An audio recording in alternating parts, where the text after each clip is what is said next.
Hello, everyone, and welcome to Fiza Pathan's teaching portfolio for pgcit.com. Today, yet again, I am with our favorite indie author, best-selling fantasy, historical, you name it, fantasy author, Andrew Beardmore, a tech professional, an author who has made his debut with the Nessemiah series, which is a best-selling series already, which we have already spoken about in our first interview with dear old Andrew. And today he's going to and apart from that, he has won a lot of awards also for his Nessemiah series and his books. So lots of things to talk about, but also focusing on Derbyshire, the continuation of the historical architectural remains places of Derbyshire, especially for our IBDP students who are studying English history, and also the famous home of Robin Hood. That's at least how most millennials and Gen X kids remember Nottinghamshire. They remember Nottinghamshire for our dear Robin Hood, who robbed from the rich to give to the poor, Friar Tuck, and Little John, and let's not forget little Maid Marian, etc. There was so much to look for. There's so much, therefore, to look forward to. Over to Andrew Beardmore. You can take it on from there, Andrew. I'm really, Okay. as I said earlier before we started this interview, that I've already reviewed the first two books of your Nessemiah series, and I'm seriously looking forward to finish all my other ARC reads and some other weird reads that I'm having right now related to my theology, my AI and LLM work and studies and data science work, etc. and studies. I think it just can go on. Okay, so I'll just say lots of ARC and lots of books to read. And then, most probably by next month itself, I'll be coming to the third book in the Nessemiah series, something that I've been waiting for a long time. And that is The Awakening. But let's see what Andrew has to say and how he's surprising us today. Okay. So I'm going to hopefully share my screen now and be able to share my presentation. So bear with me. Can you see anything at the moment? Not yet, but not to worry. Even I can share it right now. Everything is ready with me Oh, also. hang on a second. Share. Ah, There we there go. it is. There it is. Okay. So actually, I might step through All rather right. than go slideshow. I'll step through the slides as you see them at the moment. Are they big enough for you at the moment? You can see everything on the screen. You can take a PowerPoint presentation, which is to the bottom right-hand corner of your screen, bottom right-hand corner of the screen. Hmm. Yeah, right over there. Make a PowerPoint presentation, and then we have it. Is that this the icon? Absolutely. Absolutely, Andrew.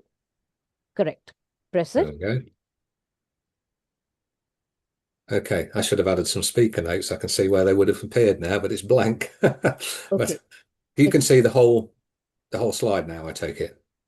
No, actually not, but not to worry. You can continue. You can continue. I can see the others. It's not coming in PowerPoint mode. Do you want me to share? I'll share it and you can continue and I'll tell you, and you can tell me when to click along. You No, don't it's mind? probably best if I do that because Okay. particularly Okay. what's coming in the middle, I need to control when All I right. click sort of All thing. right. So, All right. am I okay to continue with what you say at the moment? All right. No, no issues. No issues. You can Okay. continue. Okay, so I thought it was worth doing. Obviously, we did an interview 3 months ago now. It was largely focused on local history of Derbyshire, but you were interested in my background because I've Absolutely. done 40 years work in IT, and so you wanted Absolutely. to know where the historical and the geographical side of things came from. So I think I'll just do a quick 5 minute recap, and then that'll bring us nicely into Derbyshire unusual and quirky. So yeah, I've worked for 40 years in IT, but when I was at school, my favorite subjects were geography and history. I should have taken history as a degree when I was 18, but I ended up having to get a job for various reasons and because I probably wanted to earn a bit of money as well.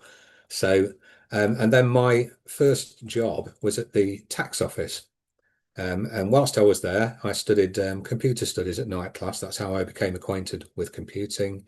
That allowed me to get my first job in IT at Rolls-Royce. They then sponsored me to do a computer science degree, and I ended up getting a first class honours. And I also won the top prize that year for the Faculty of Mathematics and Computing, which I understand you guys called a topper in India. Is that right? Absolutely, a topper, a A full rank topper. distinction topper. Whoa, I whoa. read that in a book recently, in a novel actually. I'd never heard it before, so I Oh, didn't realize I was a topper. you But are yes, a topper, a distinction ranking honors topper. You are epic, Andrew. Continue. well, thank you. Anyway, as I said last time, it was about 18 months later. I tried to understand why it was that I'd won that top award because I felt there were, you know, some of the programs on that course were wizards. I was competent. There were great software engineers, but I was competent in all spheres. So I think that's why I got it. But then I took a step back and I realized it wasn't so much my knowledge, my computing knowledge. It was the fact that I could write. And I'd never written before at that point, but I felt I need to take advantage of this skill if it can, drive me to heights such as this. And then we then move into the next phase well, the first phase of my writing career, which is from 1996 to 2008. And we If talked you're about how thinking I, the slides are moving, I mean, the slides are changing, Andrew, just to interject here, they're not oh, changing. They're not changing. Yeah. So we're still on your, okay, yeah, we're still on. So if you can just get out of your PowerPoint presentation and go back, or as I'm saying, if I can share, I don't mind going. I know the whole procedure, so I can go ahead. You can just keep on telling me, and then we can go ahead. well, I I'm can, hopefully just going I, to come out of this now. okay, let's see. So I've come out of there now. Can you see anything on the Ah, screen? now it's changed. Now try going to the next slide. Let's see whether Okay. Okay, well, I'll just step through this in the okay. mode that I have at the moment. So All right. I'm now describing the period between 1996 and 2008, and you've got a picture of me looking quite young on the right hand side. Is that right? You can see that. Yes, as I said before, looking handsome, cute, and really, I mean, just out of the not a monastery or convent or something like that. Really, but still someone who's erudite and who has a lot of potential, a lot of not only potential, but who's going to make history and maybe the Nessemiah series, the history of England books, etc. And what you're doing for your county and the areas that you are focusing on, you are going to go down in history as someone who really, really looked after, who looked at literature in a unique light, something in a Tolkien sense. I think Tolkien and you will go hand in hand very well. I Well, can never call you a C.S. Lewis. He bores me sometimes. I will definitely, but praise you and put you on a pedestal and commend you at the same time with Tolkien. So I can see you as the new Tolkien in indie fiction right now, as well as the way you describe your non-fiction. Do continue, Andrew. okay. Well, thank you very much for that high praise. It's a very, very difficult world to succeed in terms of writing. So the chances of having success are quite remote, I think. But I really thank you for your kind words. Um, Going back to the presentation, um, it was my getting that first class honours and getting that top award, the topper award, that made me realise that I could write. And I'd never written before. From 1996 onwards, I started writing short stories, poetry, and articles for newspapers, magazines, the small press, that sort of thing. And this period culminated in the top left-hand corner here. So this is the Trow and District Writers Association winners 2008. And that's me sat on the front row there holding that enormous trophy. Because I was deemed to have written the best piece of literature that year for this competition. And that was the first piece of literature I'd written that aligned to place names and etymology and local history, I guess. So once again, I'm taking a The step making back. of history, the making of his local Yeah, history. it's definitely a turning point in my career. Yeah, so a pivotal point. Then taken another step back, and I thought, well, if this can come out top in this, it's sort of more of a national competition. This isn't. It has an international entrance as well. There must be something in this. Maybe there's a book in this, I'm thinking. And so obviously this piece is for Trow, which is in Nottinghamshire, which is obviously going to come up later. But I live and I was born in Derbyshire and I've lived here all my life. So I decided I was going to write a similar piece about Derbyshire and then put all the local history around it to write my first book. This took several years and did lots and lots of research. I travelled the length and breadth of the county, must have visited 1,000 places, took several thousand photographs, and this culminated in getting a deal with Halsgrove Publishing, in 2013, and they then published Derbyshire, Unusual and Quirky in 2014. Within a month, they were so impressed with the sales that they offered me two more contracts, one for Nottinghamshire, Unusual and Quirky, which we'll talk about later, and also Leicestershire and Rutland, Unusual and Quirky. And as you can see, bottom right there, since that point in time, we've expanded the series, and I'm currently three-quarters of the way through Worcestershire, Unusual and Quirky. We when it's over, please, before you even give it to the publisher, or before it's published, at least do an interview with me, and maybe we'll call some guests or some of my students along also, so that Okay, yeah, absolutely, so that we can have a Zoom meeting and a little bit of question and answering, interjecting, and all that sort of thing. So do keep me in mind when that is happening. Continue, okay. Andrew. Excited. We'll do. Yes, just to say I've got so many plates spinning at the moment though, so I don't know whether to do the fiction or the non-fiction. And of course, I'm still working in IT, so it might be a while before we get to the point where Worcestershire is ready. Um, but back to the to where I am, where I was between. I guess this is the period now we're looking at between 2008 and 2019. Obviously, the local history element has enabled me to start delivering speeches and talks around Derbyshire and some of the neighbouring counties. Um, some of these talks that I do, I tell 5 to 10 minute anecdotes or stories or legends from Derbyshire's past, similar to what I'm going to do today. But then I've written a song to accompany that story, and I play the song as well. And a lot of those songs you can find on my YouTube channel, which is called the Quirky Beardy. So this is the period 2008 to 2019. We then move into 2019 to 2026. And I've always wanted to write fiction. So I decided it was in December 2019. I came up with this idea. I mapped the whole thing out. I knew who all my characters were going to be. I even designed a Gantt chart to decide who was going to do what at which point, so you could see where they were interlocking. So organized, my lord. I let, And as a writer, personally, to yeah, say, I let my characters take over, but I can see here you already were no, living no, in. that happens. So you quite often you've got this plan, but when you're actually writing, of course, you go down different avenues, and wonderful avenues as well, where you didn't expect to go, and characters align where you didn't expect them to, and that sort of thing. But the other thing I did right at the start in December 2019, I designed all the maps for my countries, which I've got quite a lot of really good feedback on, to be honest. But yeah, so there anyway, Halsgrove are primarily a non-fiction publisher, but they obviously believed in me enough to offer me a four-book contract for the Nessemiah in 2023. This was. Books one and two were published last year, and both books one and two have won the Literary Titan Golden Book Award and the Book Viral Golden Quill Award as well. And it's also been endorsed by, well-respected reviewers such as Love Reading and Book Browse and Online Book Club. So we're going in the right direction. Still haven't got 100 Amazing. reviews yet, so it's hard work. Congratulations, congratulations, Andrew. And is that my line? Paul Dark meets Gladiator on another world. Is that my phrase? I'm so sorry to disappoint you. That's something I came up with very early on Okay, because very it's well. it's a clashing of two cultures. So Oh the my God. Poldark side is Regency Britain. So Yes. so we So have the my Four Isles of the British Isles, but we also have like a throwback to the Roman Empire rather, which is called the Theran absolutely. Empire.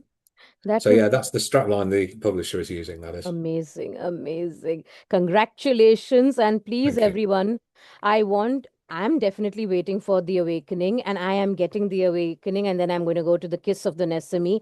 And y'all will have to also get the Nessemiah series. Start with The Strains of Malice, go on to Cold Sanctuary.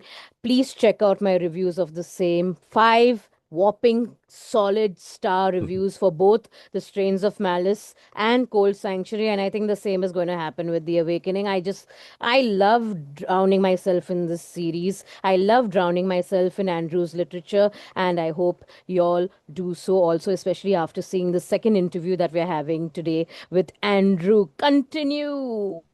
Thank you, Fiza. So just to point out as well, I don't know whether you've missed this, but The Awakening is available in ebook format now from Amazon, as is The Kiss of Nessemi. So the paperbacks will follow next month or September. I will definitely get a copy. I always like my personal Kindle Okay. copies, and I'm waiting actually. when a nice omnibus collection or a whole collection will come out and I'll get all the paperbacks or hardbacks together, then I mean, it'll be a nice Thank you. collection for my library. As you can see, I have quite a lot of books over here, and I just, Perfect. just 5,000, just Just 5,000. 5,000. Yes. Just I think I've got 2,000 and it's not very popular with my wife. So she's always telling me to throw things out. So No, no, don't listen to I can't do it. No. Mrs. Beardmore. I'm sorry. Don't listen to Miss. Please, you don't understand us. You don't understand us. But you will. You already understand him now. Understand him fully. If you don't see this interview and know it can increase to 5,000, just say on. Yeah. On the positive side, at least Andrew has only 2,000 or whatever. This crazy woman who's interviewing him has That's five. 5,000. Has 5,000 plus, and probably by next week it may be 5,000. It's 5,045 physical Goodness me. hardback and uh, paperback books, and I think by next week it'll be 20 plus. So I'm really in a miserable condition right now. Why? Because where to place them, where to take them, where to place them. Well, exactly. Yes. Exact. But And bookcases go along with that, etc. But then yeah, the physical book, there's something always magical there about a is. physical Yeah. book. All mine are up in the attic. But my saving grace is that I discovered I'd put off buying a Kindle for years and I bought one last year. And pretty much everything I've bought book-wise since then has been an ebook, which Okay. obviously takes up no space, but it's not the same, is it? It's not the same, at least not for me. It saves money, yes, it saves space, whatever, minimalism can be followed, Mm. etc. You tend to be in whatever, in a Zen avatar, whatever, but it's not the same. It doesn't do the same thing. And let's not forget the blue light. Let's not forget that blue light. I used to have this Kindle Fire. Now I had to update, so I had to go for another Kindle, which couldn't be a Kindle Fire. But the blue light problem, it never ceases to amaze me how it just penetrates to the back of my Really? retina, Okay. etc. Yeah. And then because of that, I just can't get sleep at night. And so, therefore, I'm trying more and more to read more physical books than Kindle. Okay. But it's not going to happen because I just Well, love. I'll tell you one major advantage of a paperback book, and that's my books are all front loaded with lots of maps Yes, that map all exactly. of the areas that the action takes place in. So that's the bit I love about fantasy books is that you can flick backwards and forwards in a book, Absolutely. and you can't do that on a Kindle. Absolutely. Absolutely, guys. This is something which all Harry Potter fans also know, all Tolkien fans also know. Yeah, Physical hardback books, especially coming directly from Britain, London bookstores, you can flip. You can flip and see the map. That is something else altogether. yeah, Continue, yeah. Andrew. Sorry. I'm just Okay, so I feel we've diverged a little bit from the subject matter here. So the next slide's going to bring us back online again, back on stream. So obviously, I'm here to talk about local history on the whole. So there are the 8 books that have been published so far. We're going to be last time around. I actually talked about the story behind the 4 pictures at the top of Derbyshire, Unusual and Quirky.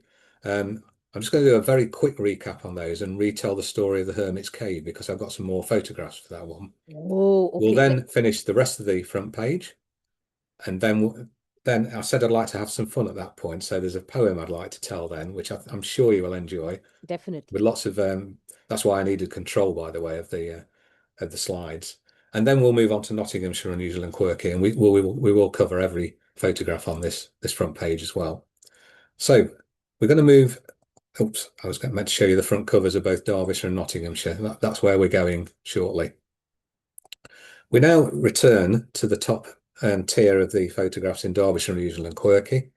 Last time around, I talked at length about this. This is probably the most famous structure in Derbyshire. It's known as the Crooked Spire. It's Chesterfield's Church of St Mary's and All Saints. And I talked about why it was so twisted and warped. And I talked about how it was sort of rooted in the Black Death, if you remember, because that took a third of the population of England. So Absolutely. it was Yeah. reduced from 6 million to 4 million. It meant there weren't many skilled craftspeople around. They made mistakes, and hence the Crooked Spire.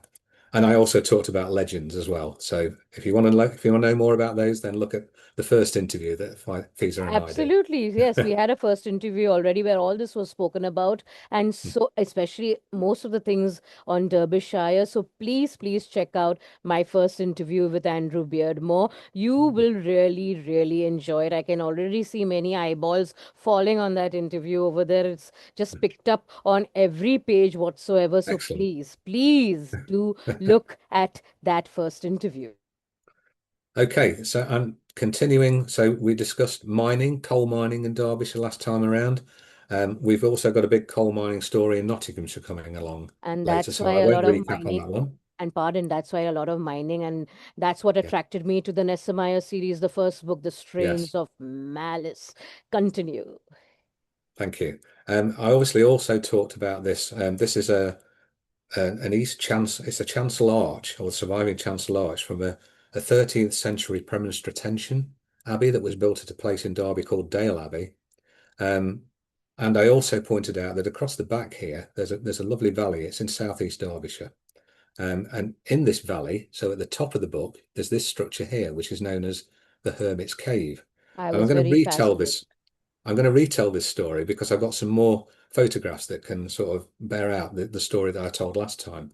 So this was all about a baker in Derby in the 1130s or the 1140s who was said to have had a visitation from God that told him to give up his baking and to go and live out the rest of his life in a place called Deepdale, because there was no abbey there at that point. The Premonstratensians hadn't arrived at that point, um, and live out the rest of his life in, in solitary.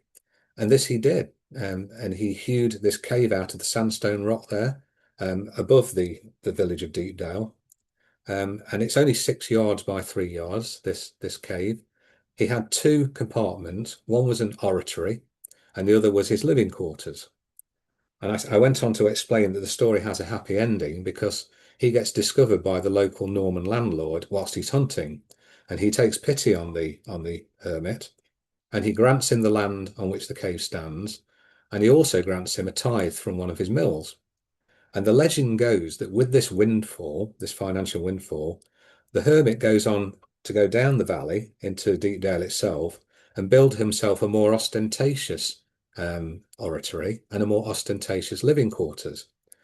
And that story possibly has some credence because down in Dale Abbey, we have this structure, which you didn't see last time. I explained it, but now Yes. you can see it firsthand. Oh, oh. So what we have on the left-hand side here is Dale Abbey All Saints Church.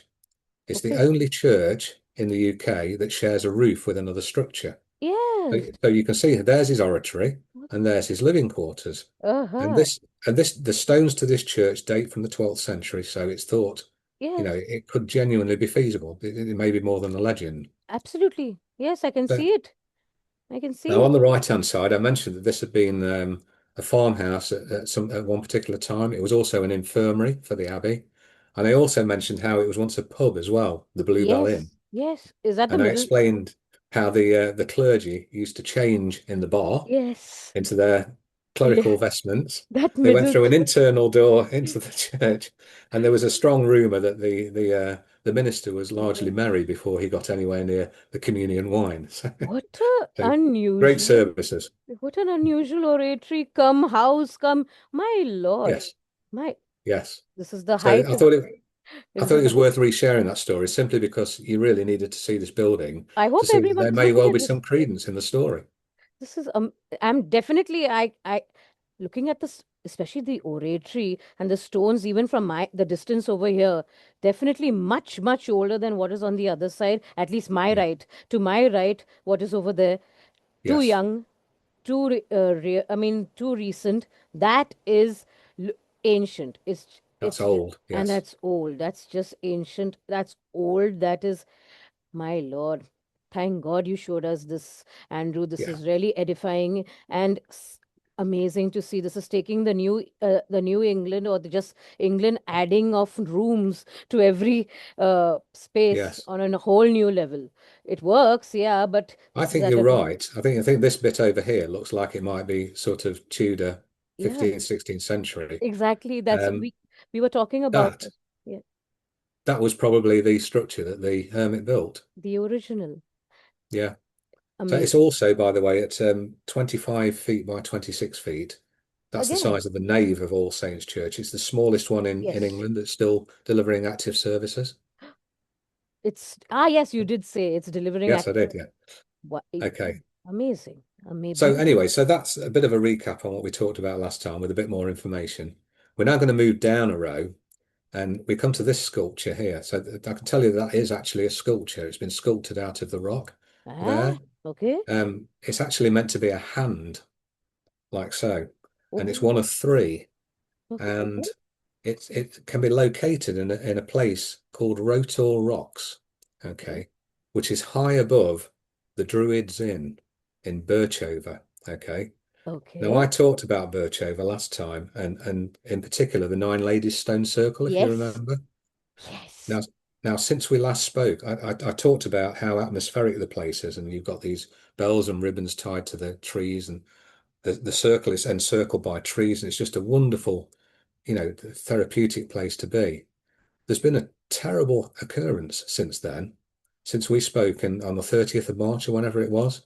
On the summer solstice, Well, Jesus, what happened? somebody was murdered there, and it's thought that it might have been ceremonial, sacrificial Ah, sort of thing. The true details haven't been released yet, but it's thought that's what happened. There's a couple of lunatics with knives killed a man up there. So it's got a whole different feel for me now, this area.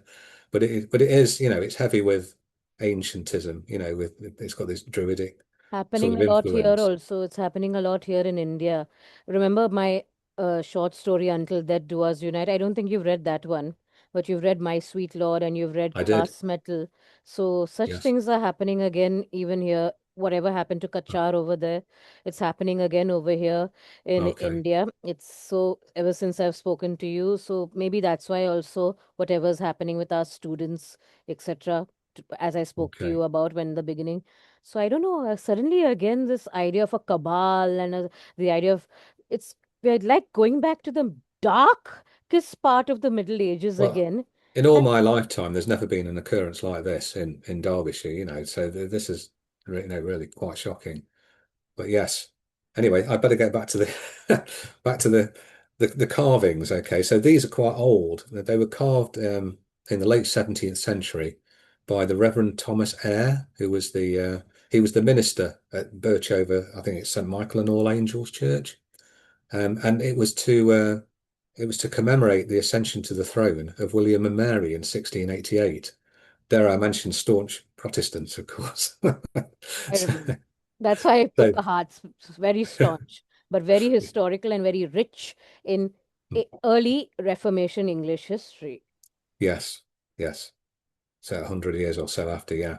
And anyway, let's move to the left now and to what I would say is the most controversial image on the front page of Derbyshire Unusual and Quirky.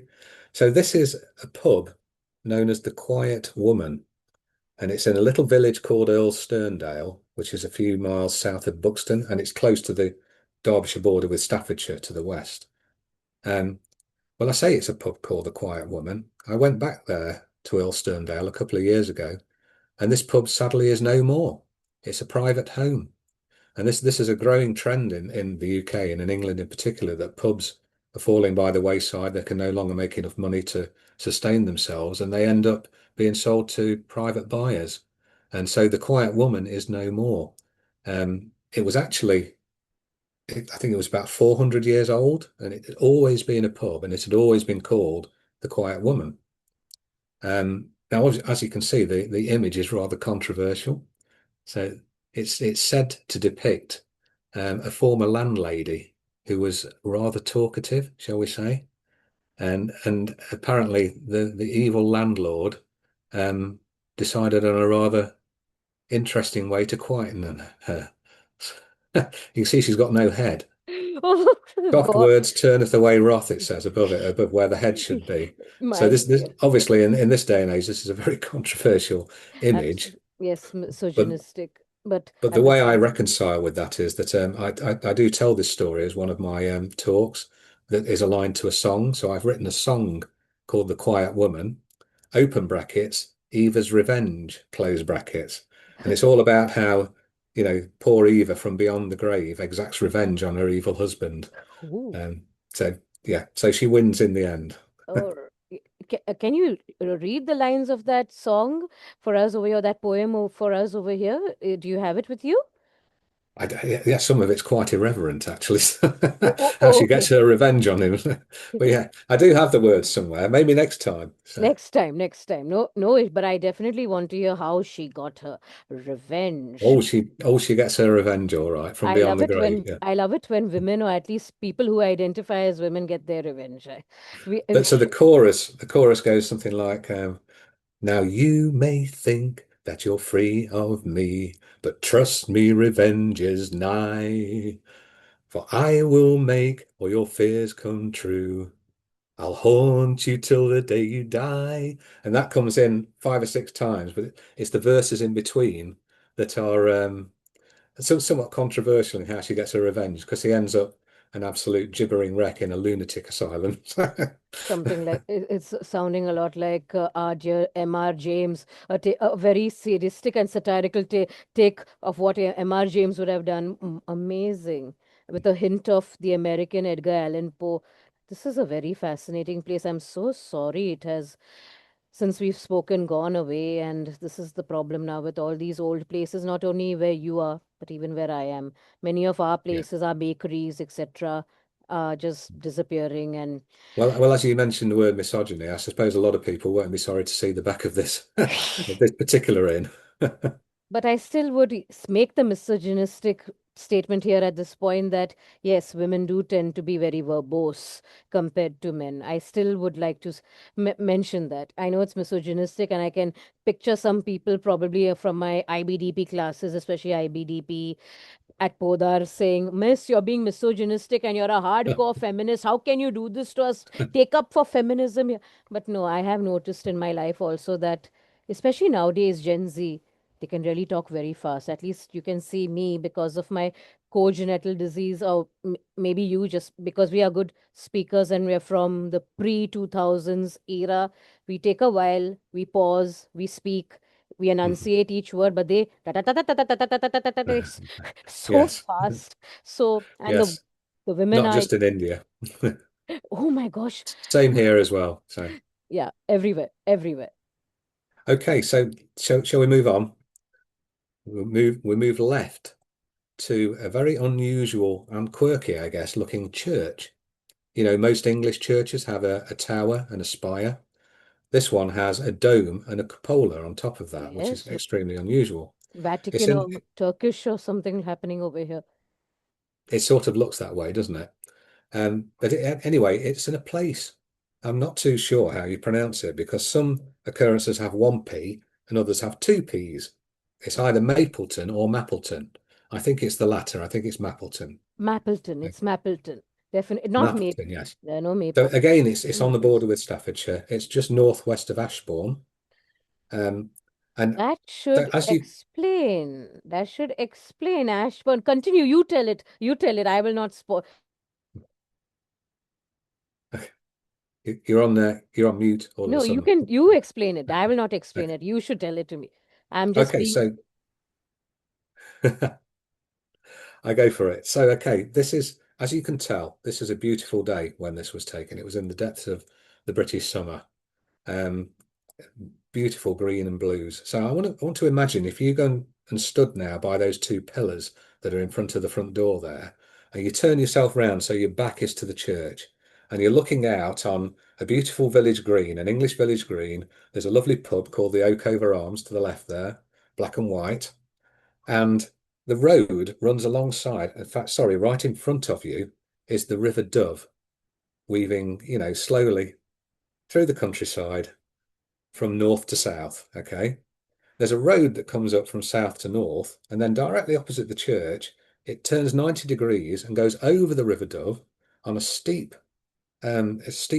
bridge, and it drops down into Staffordshire on the other side, where we have the estate of Oakover, and Oakover Hall can be found there.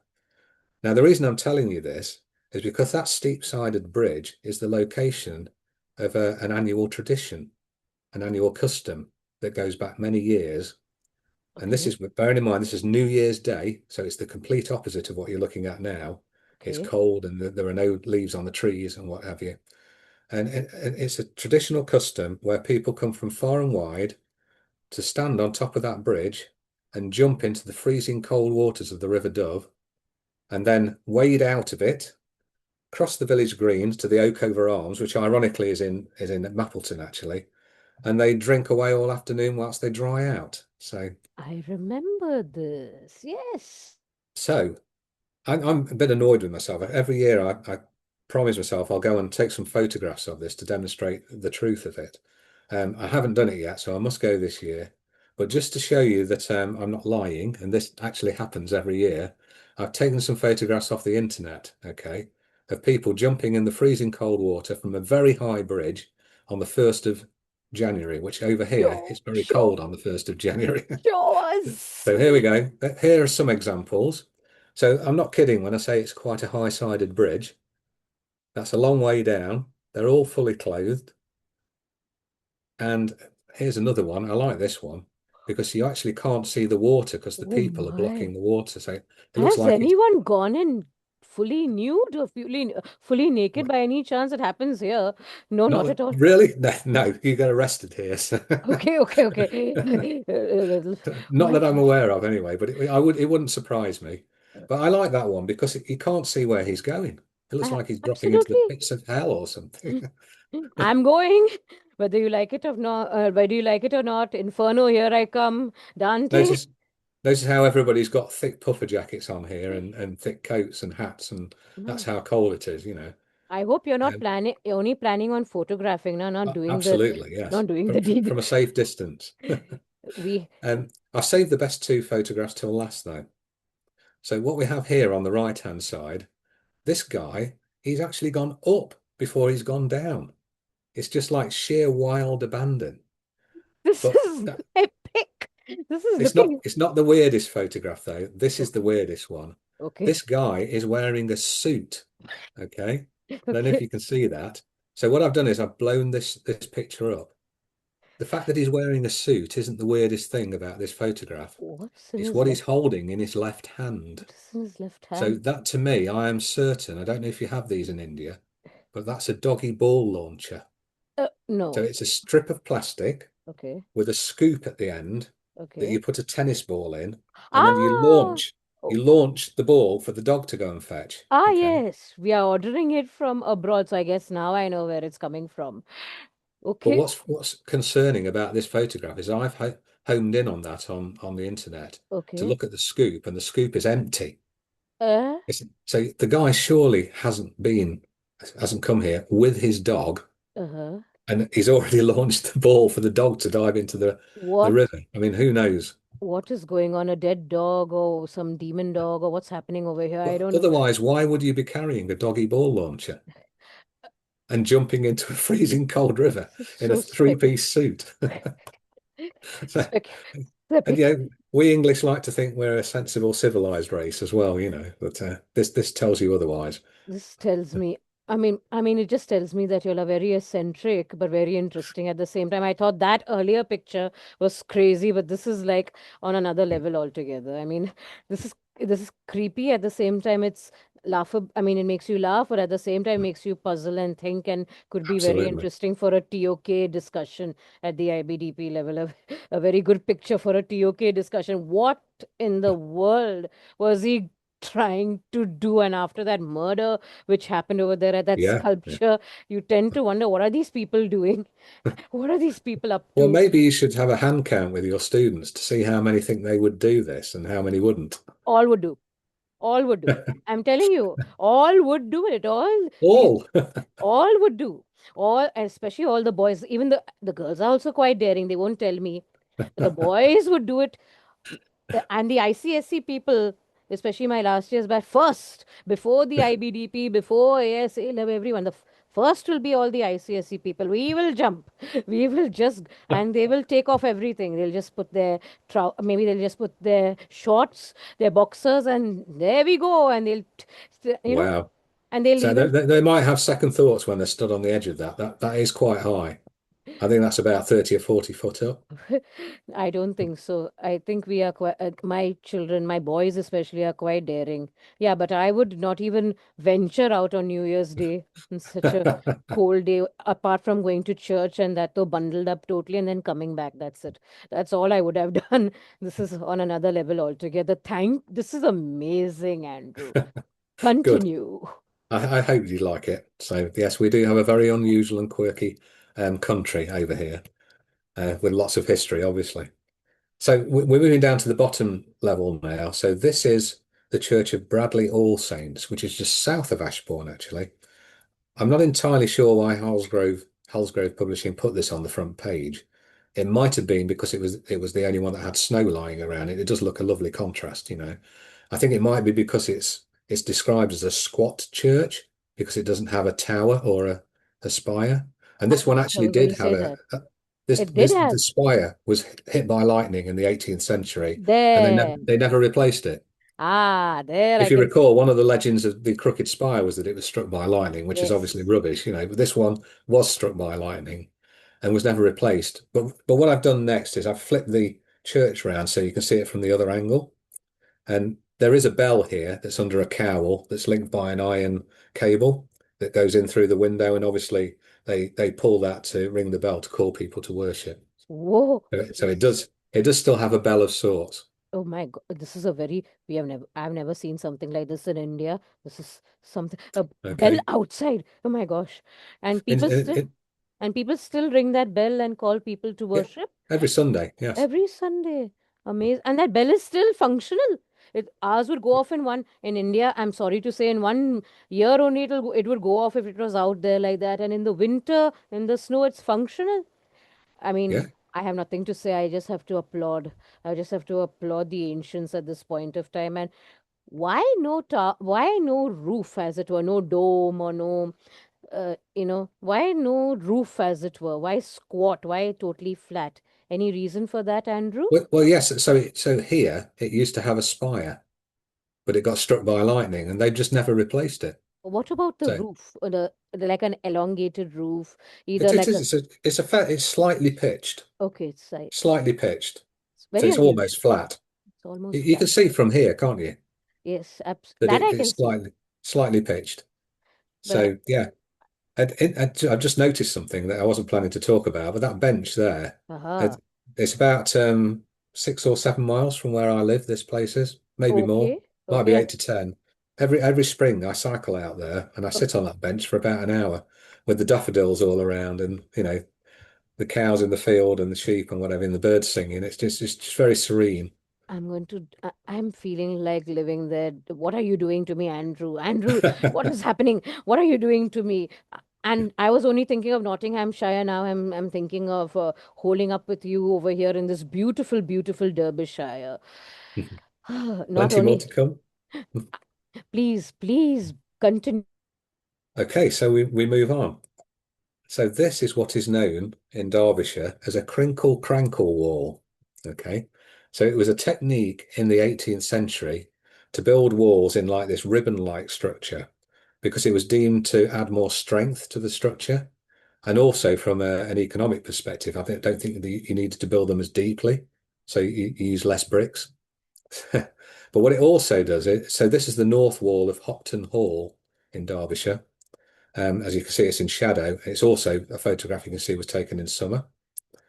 I then visited it again in winter because this is the other advantage of a crinkle crankle wall down here, is that the concave face is a sun trap. So you grow Oh, fruit trees in there, so it's an ideal place for growing. And there is one final photograph for Hopton Hall, actually. I don't know whether this is going to resonate with you at all, but in the depths of winter, we have these incredible displays of snowdrops. Okay, so the last week of January through early February to mid-February, that really doesn't do it justice. Because where I'm standing taking that photograph, you could spin 360 degrees around, and these snowdrops are absolutely everywhere. It's a beautiful sight. heaven should look like this. Heaven should look like this. Oh my Lord. It was not made just by fluke, I'm telling you. They did it with the intention of all this in mind. All this was especially what's happening in winter and then what would happen by the time Yeah, spring would come. That was the reason. for And sure. really, my Lord, So good I've just been Lord. talking about spring with daffodils, and now it's winter with snowdrops, and actually this one down here is actually in the middle of their rose garden as well, which so they're flowering at the moment in the middle of summer. You should All of have those shown roses. me the rose garden. I'm crazy after roses. That's why anything with a rose, a book that is. I'll remember that for next time. I'll find some Yes. roses in the next Yes. one. Yes. Please do. I'm crazy after roses, after the jasmines, but roses are red, my love. Violets are blue. Sugar is sweet, but England is just sweeter, and Derbyshire is sweeter than even the is sweeter than sweet. And I think sweetest is Andrew. Sweetest, so we're going degree of comparison here. Sweet is England, sweeter is Derbyshire, sweetest is Andrew. All right, continue. Okay. Right. So this is a very interesting building. This is called Thimble Hall, and it's in a beautiful Derbyshire village called Ewelgrave, where most of the houses are made out of this Derbyshire limestone. Thimble Hall is in the Guinness Book of Records as the smallest Smallest hall in the hall. world. Smallest hall. I was just saying, what hall? This is Yeah, some. Hall, Hall. It's Thimble Hall. It's Yes, in the Guinness Book of Records as the smallest smallest hall in the hall. entire world. So Oh, it measures 8 feet by 7 feet. As you okay. can see, it's a one up, one down. So there you get to the first floor via a wooden ladder inside. It once housed a family of 8. Varying Really? times, it's been an antique shop, a butcher's, I think.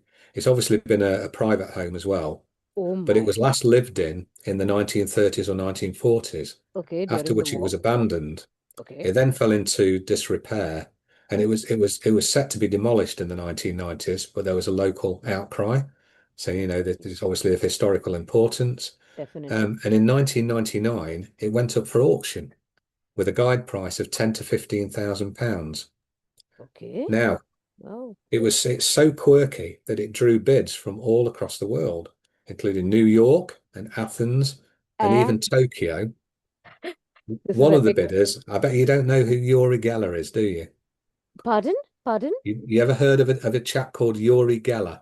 I have, but now right now it's not clicking. I've heard the name. Can you tell? Can Well, you he remind? he he put in a bid for this as well, but he was a big personality in the UK in the late 1970s and 1980s. That's what. He's meant to be a mind bender, so he could Ah, read people's yes, minds, yes. and he used to do this trick with a spoon where he Yes, would rub yes, it yes, yes. He and would it bend it. would He would bend droop. it. As a child only he used to bend it. Yes, I remember. Yeah. Yes, So I have read about him over all my life. I've read about him, and now when you remind me, I'm like, I don't know. I'm too much in theology. Yes, I used to see yeah. that, and I used to get freaked out that with his mind. And he had these big eyes, in all his Yes, pictures. indeed. Yes. And like, like this, he used to hold the spoon and used to bend it. So he also made Yeah. a bid for it. Well, Why? I Okay. don't I don't think many people really believed it was genuine, but I who believe. knows? I believe because it looks so. He would only bend spoons, and I think even forks and stuff like that. Forks also, if I'm not mistaken, only Oh, spoons. definitely. Oh, no, guess it might have been only spoons. I don't know. I It's a think long time ago. when I Very read long it, time. yeah, when I read it, I think then from spoons he went on to the other utensils. I mean I mean dining utensils, whatever you say. But then I think, beyond that, I don't think so. Beyond that, I did not read any.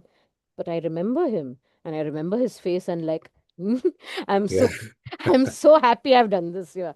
So it So was. yes, he was one of the bidders anyway, but he didn't get it. It was purchased by the ice cream makers from Chesterfield called Fredericks, who actually came from Italy originally. The guy in the 19th century walked all the way from Italy to set Uh, up an ice cream business in Chesterfield, and okay. then various Oh, descendants, have kept the business going, and it's they who bought Thimble Hall. oh, And the idea they said at the time to that they make were it going an to ice turn it cream in. shop? To make it an ice. No, yeah, well, it Then would be a perfect ice cream parlor, wouldn't it? yes, They yes, were they were going to turn it into a thimble museum, which I think is a lovely idea, but I yes. don't think it's happened. That photograph was taken 2011, 2012, and as far as I know, it still hasn't been converted into anything. So it's just standing over there. I What? think so, yeah. I But the must go can back. this Then summer and have a look and see what they've done with it. please do, and then share it with us. But the candy man gets it at the end, and always the Italian candy man. The Italian candy man will always, it's always the Italian candy man. We always think of the American, but here the Italian candy man got it. But the candy man always gets it. I know that. Indeed. So before we leave your grieve, I wanted to pop this picture up. So I've done 9 counties now. I've visited thousands of places and I've seen many hundreds of fonts, probably more than 1,000 fonts. And this is the quirkiest font I have ever come across, I think. To me, it looks for all the world like a stone beast with 4 legs at the bottom there, and the stoop is like its head. But the strangest thing about this font is here on its underside, there is a carving of an upside down dragon Ah, with its jaws opening towards the stoop, which is obviously where the child's head is baptized. So I'm not quite sure what kind of Christian what's symbology that is. what's the big idea? An upside down dragon on a font, anyway, that must be unique. I think what they're trying to say here is that if you are a disciple, I mean, when we talk about the epistle to James, if you are becoming a disciple of Jesus, then be ready for temptation. So, because you have been baptized into the church, whichever, Protestant, Anglican, Well, whatever, you get temptation ready and for temptations because whatever you will never get, especially adult baptisms also, which of course now we don't have it often in India because it's technically banned. We don't baptize or convert okay. anyone, but so when there were adult baptisms, I think, and world over also, we keep on referring to the Epistle of James, and we say, if up till now, even if you're 50 years old or beyond 60, if up till now you have never had any temptations or very few, you know, tests, as it were, now that you have become a disciple of Jesus, get ready. You will be tempted all Yes. over. You're Well, it's not temptation and threat, of course, and yes, you know, I know. and challenge, no doubt. So, Absolutely. You're already entering into the lair of the dragon, as it were, excellent. and that has So been, that's what it's saying. Yeah. yes, and that's what it's saying over here. And I would remember, and if I would add to that at this point, you can even use it whenever you're talking about Derbyshire in your own talks in England, in Derbyshire, in your own home county, that I think a father of the church in this case it would be Chrysostom, John Chrysostom, who spoke a lot about this kind of idea. You're entering into the lair of the dragon when Okay. you become baptized into the church, because temptations come your way, but if you resist, then you will Okay. also uh, sit at the right hand of the Father, that sort of thing, with the first Mm. first image of the Father, that is, I mean, the first image and Son of the Father, and that is Jesus. So see all that, I can see it all happening here, and if you notice, it does have a little Eastern look to it, Eastern Orthodox It does a look bit. to it. Yes.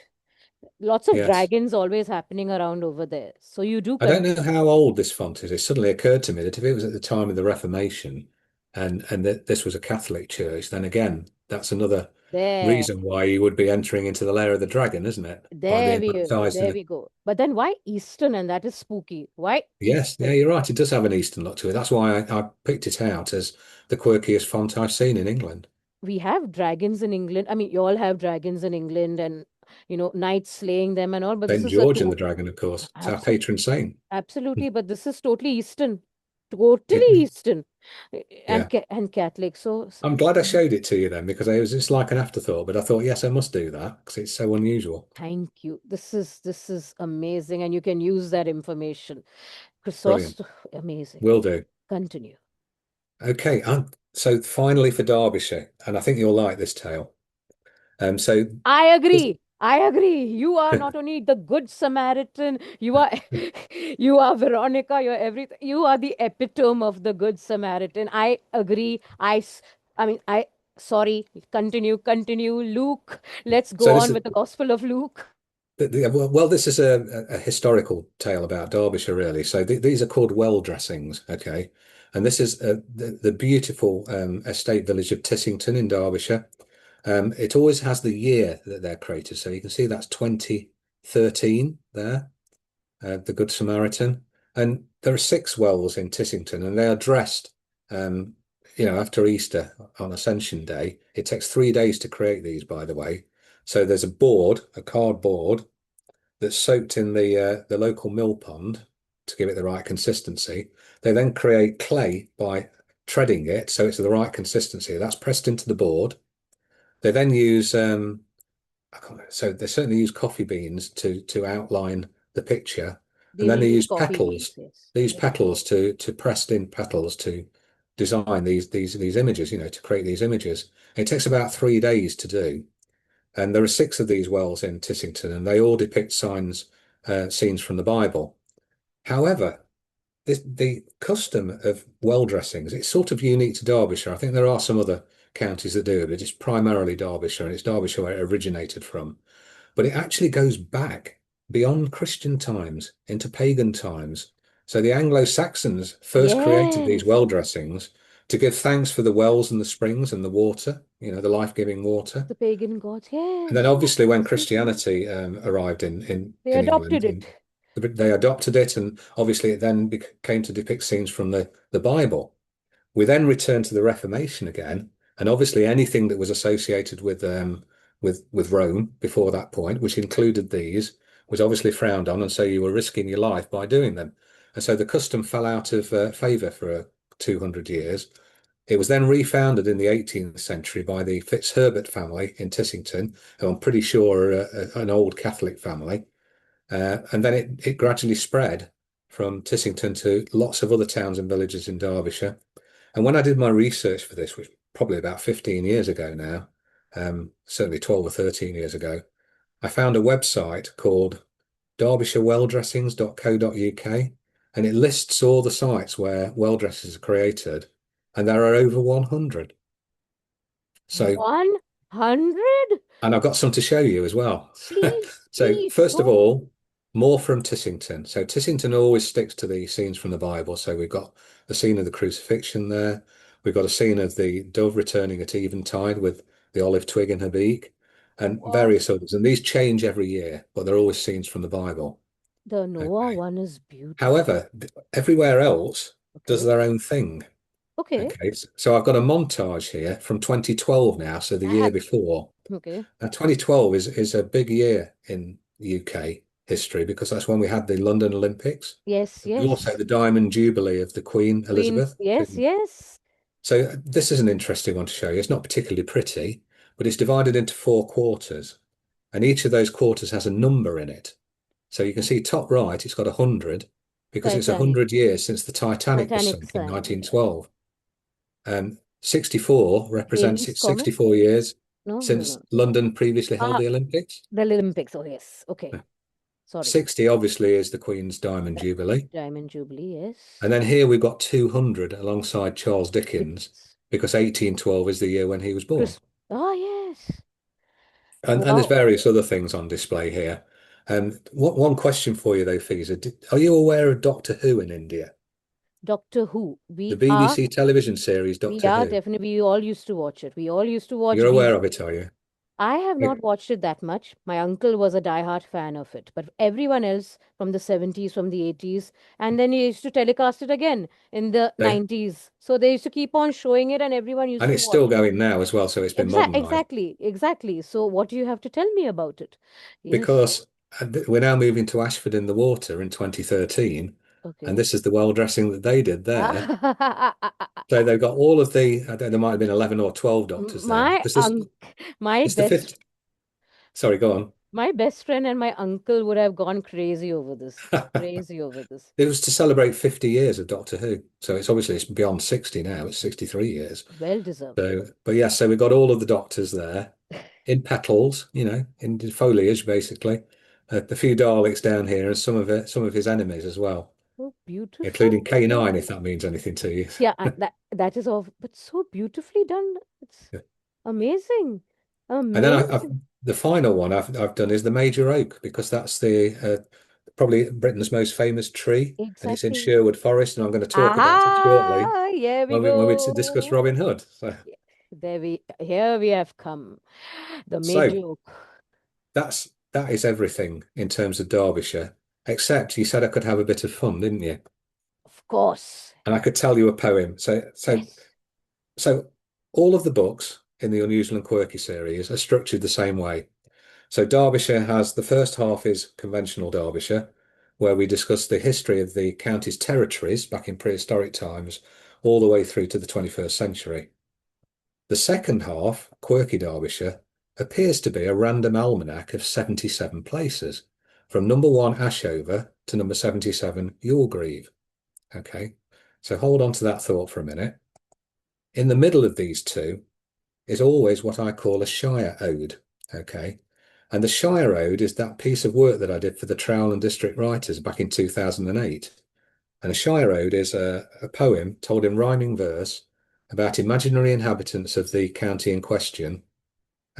But it Yes, also has we spoke about place names from that county woven that. into the flow of the poem. Okay. And so we move down a slide, and here we have the historic county of Derbyshire. We've got the places named here in this table from number 1 Ashover to number 77 Yorgreave. And then we pinpoint where all of those places are located within the historical county of Derbyshire. Now, today the county looks a little bit different. We've lost some ground to Sheffield here in the northeast I and to can see Greater that. Manchester in the northwest. Yes. Well, they are all, proper Derbyshire places, or they were at some time or other. So I thought it would be a bit of fun to recite the poem of Brad and Mel Mm, for you with go for some it. uh, with some useful images to help. All right, go ahead. Go for it. So here we go. They were born in the 40s. Notice that? 40s down at the bottom. In fact, 43. Melbourne in Cromford and Bradbourne in Lee. Though Brad was the kinder, there was great hope for Mel, who excelled in the kitchen and sure could bake well. In youth, our Bradley was a bit of a clown. He liked to pepper his speech with Derby village, dale, and town. But his jokes didn't wash. Folks would flag him as odd. Hence the Bradway meant spending more time on his Todd. Then a job with Peak Forest Commission bore fruit, and by 30 he'd become a tree surgeon of repute. In his job he had faves, preferred ash over oak, and oak over birch, but still birch over folk. By 40, a recluse, he'd speak only to tree, in his oak wood, or birch wood, or hazelwood at Lee. You see, the brushes with past loves had sent him halfway to hell. So for him, only trees would now treat Brad well. Meanwhile, Mel's cooking led to the expected role, though she never cooked fish, neither trout, cod nor sole. But she made marvellous soups, which with crouton were blessed, was inspired with a Bramley. Her pies were the best. So she opened a diner on apt named Glutton Bridge, where folks flocked to her door for delights from her fridge. And though the gutter press critics tried to so knock her down, her business did flourish and soon spread to town. Determined to thrive and carve a career, she opened a new shop on Pye Bridge that year. You just couldn't curb her fervour for food, and the banks were impressed with the profits accrued. By 50, she'd become a name big in food, though she sorely missed love, but couldn't find the right dude. Though her parents despaired, they did truly believe, if you don't find love soon, we fear that you'll grieve. Now a little over 50 himself, Brad was low, and why? Alone Woodside, he missed ladies so. You see, he'd not took a bird home since brash Ferny Lee, who with large wiggly rear was too common side for he. So he marked out his boundary, put a bolt on his door, and hence falling in love was unlikely any more. Then his daily Scotches intake hit the 3, then 4 mark. Yes, he'd hopped on the wagon as life lost its spark. Plus he'd not use his wit well. He went back more and more to the bar. He'd eat less, and he'd drink a little more. With so little eaten, his belts became slack, his skin became callow, his moods became black. Then his diet got worse. In fact, bread's all he'd eat. But do not despair, for Mel he'd soon meet. Though neither he nor her were looking for love, it came at first sight by a ford on the Dove. With Brad being so burly, Mel's knees became weak. When she smiled, he just fell for that dimple on each cheek. They were wed in 6 months at the foot of Christ's stand, said their vows at the altar with a cross of the hands. Mel's parents were there, that's Shirley and Cliff. She had her best hat on, he quaffed his best quiff. The bridesmaids wore ochre with bows of oaks green, whilst the best man, that's Stanley, wore a woolly suit of cream. At reception, Brad swore there'd be no more the clown, no Woodville, drink excess, or speech full of town. Then with scotches raised in toast, he winked at his wife. He said, what stand well today, love, shall last us for life. Epic! That what Stanwell was the best. Epic, Save the best till last, yeah. epic, So epic. every single unusual and quirky book of mine has got one of these shire roads in the middle. Oh my So God. Nottinghamshire is called Arnold's daughter. Arnold is a suburb of Nottingham to the northeast, and his daughter in question is Kimberley, and Kimberley is a suburb to the This is northwest. this if you really want to know local English history and know it well and thoroughly in a fun way, I think you have to get a hold of all of Andrew Beardmore's non-fiction books on local English history, and you have to get them now. I'm just enjoying it, and we yet have to come to Robin Hood, and we yet have to come to Nottinghamshire. I'm just all splits away, all smiles, and I was just rolled. I mean, I thought my urine would be coming down at this point of time. It was so, oh, this is so British and so gorgeous. Well, it is British for sure. Yeah. So yeah, so my books aren't dour and staid. They do have moments of lightheartedness in them. So my non-fiction books, that is. So are we ready to move on to Nottinghamshire? Absolutely, absolutely. At last, at Nottinghamshire. Not. I thought I So would remain in Derbyshire forever because I was already in love with it, and I was thinking of rooming now with Andrew. Maybe I'll get a manor near his home or something, or an apartment or something. Or if nothing else, I would go into the hills or under a tree, and I would plenty of just. those in Derbyshire. I know absolutely, but let's not forget there is Nottinghamshire, and therefore Absolutely. Robin Hood. Let's continue. Okay, so we're going to start in the top left corner. Okay, and this is an armillary sphere. It's known as an armillary sphere. It's a sundial. Okay, so it's made of those interlocking metal pieces, which sort of forms the celestial sphere. It's Running through the middle is like an arrow. Um, astrology signs, astrology. correct. So the arrow runs through the middle, and it casts a shadow on the horizontal or equatorial band there, Ah. which tells you the time. Uh, And this design dates back from the second century. So it was created yeah. by the Greco-Roman Ptolemy. Okay. Okay. My Um, gosh. Ptolemy. Nice. Ptolemy, correct? Yes, it was his creation. It was his design. And that particular model there Okay. is standing outside a place called Upton Hall. So, Aha. so there are two Uptons in Nottinghamshire. Okay, okay, okay. There And too. this one is towards the east, so it's near Newark. And Upton Hall was built in 1828. It's actually replaced the original manor, and it Okay. was adopted in the early 1970s by the British Horological Society. Okay, Oh, hence the sculpture. So okay. they've obviously at Upton Hall, they've got a museum and a library there. They've got a lot of the long case clocks, the antique long case clocks. I think it's one of the biggest horological museums in the world. Gosh. Um, and obviously this sculpture stands outside. Um, so I'm trying What? to remember what else I was going to say about this. It's where they train horologists. That's where they go to learn how to make timepieces, so clocks and watches, and it's where they learn to repair them as well. So I'm glad they put this on the front page because it's a very interesting um, design and with a good story behind it.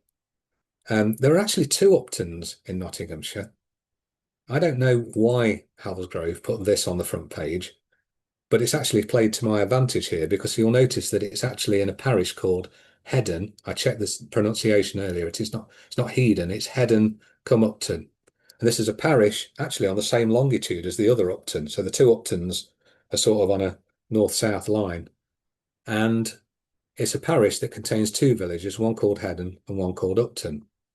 Um, that's the only thing I can say of any interest about this picture, except that that's my old car there. So it's Oh, nice to there's your see car. it. Very lovely to see it again Lovely after all car. these years. But they've cut it off on the front page there. Love, However, it's so it's this place looks very, very peculiar and very different compared to our Derbyshire, very orthodox and very prayerful Derby. Do continue, do continue. I'm thinking of well, I mean, something. the countryside is totally different. Nottinghamshire is quite flat and it's obviously I know, forested with Sherwood absolutely. Forest and that. But yeah, Look, and so anyway, Upton does have some interesting stories. So before we leave the two Uptons, we're going to go back to the one where the British Horological Society are and Upton Hall is. And this is the Church of St. Peter's and St. Paul.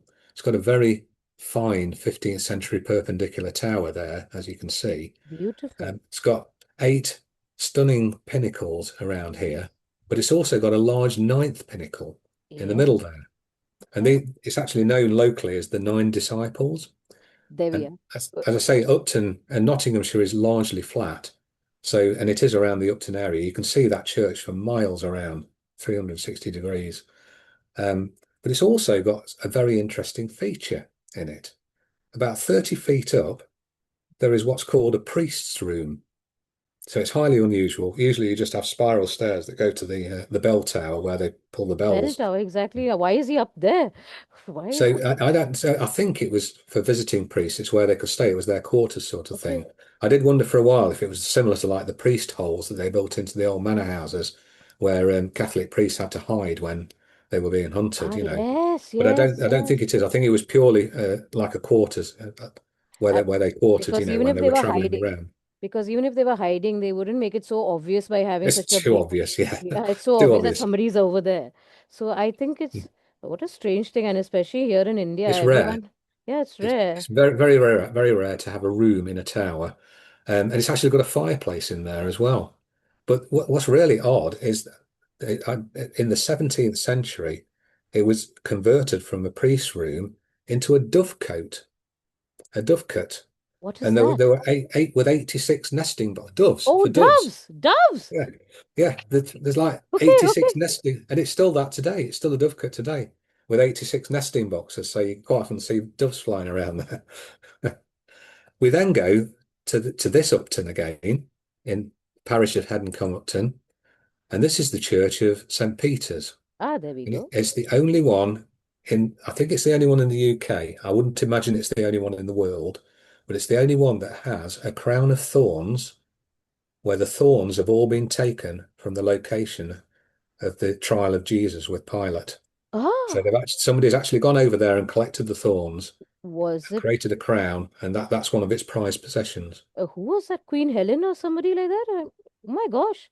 Oh goodness. Do you have a picture of that? Not yet. I don't know. So no, I didn't get inside. So the problem with this is that in these days, you used to be able to get inside all churches. They were always open at all times, but they're Okay. not anymore because we've had a terrible problem with lead theft off the roof and theft from inside, of artifacts from inside the church as well Us and too. damage. So you can't Us get too. into a lot of churches. It's luck of the draw, really. Our gold gets our money, boxes, etc. Yeah, Gold. exactly. Everything gets robbed. Everything, Yeah, including the cross of Jesus. Everything gets robbed nowadays. So yeah, even I we know. we close up. We close up. And that's Nothing sad. sacred. Yeah. Nothing sacred anymore. No. So yeah, so both of those churches at the two Uptons have got some really interesting tales to tell. We're now moving along to this structure. So would you like to hazard a guess what that is comprised of? Viking, beehive, beehive. It's a It's a good beehive. guess, but if I'll give Anton. you a tip, look at the top. Uh, the top. Is it horse dung? Is it? It's a horseshoe. It's a horseshoe, so is all This is a structure made up of 50,000 horseshoes. horseshoes. Oh, I thought horse Yeah. dung for a So moment. you find this in another beautiful Nottinghamshire village in the southeast of Nottinghamshire called It's Scarrington. And it's giving me it, a Viking-like feel, but now thinking about it, quite because they love horses. Just it's a place where they loved horses, they trained horses, etc. the best horses came from Nottinghamshire, if I'm not mistaken. So probably because of that. I don't Well, I know. like your Viking analogy because obviously Lincolnshire, Derbyshire, Nottinghamshire were very much in the Viking territory, 1,000 years ago. That But too. it's nothing to do with that. It's Okay. it's simply the local blacksmith at Scarrington Forge Okay. between 1945 and 1965. He built this pile from 50,000 horseshoes. It's the only one in the world, or it's the biggest one in the world anyway. Don't even know if there are any other horseshoe towers like this. Um, but yeah, what then happened is, so he must have been the resident blacksmith from 1945 to 1965. It was then taken over by Nottinghamshire County Council in 1973.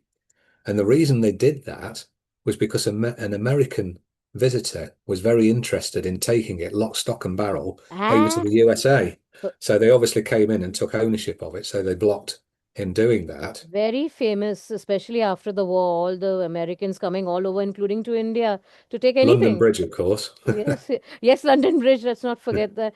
Coming Yeah, everywhere and taking our things, taking our statues, our idols, and Nepal, going over to Nepal. They wanted to take this. Nothing. yeah. Okay. Yeah, Thank so God. so Nottinghamshire County Council bought it and assumed ownership of it. And then obviously over the next 20 to 30 years, it's subject to weathering and rusting and what have you. And a really sad problem as well, which is treasure hunting. People used to go and just dip their hands in and take a horseshoe out, probably put it on their mantelpiece back home. And obviously, I don't know, do you have the game Jenga in Italy at all? Pardon the The game? game Jenga, Jenga. No, It's I'm where not. you have a tower of blocks, and Okay. the aim of the game is, if there were four people playing it, each in turn have to take a block out without collapsing the Ah, tower. yes. Okay, that's So, what it's called. well, That's. this is what was happening to this. People were taking treasure, Oh no. taking it as treasure, and it was becoming unsustainable. So they had to, Unstable, yes. in 2006, they had to dismantle the whole tower.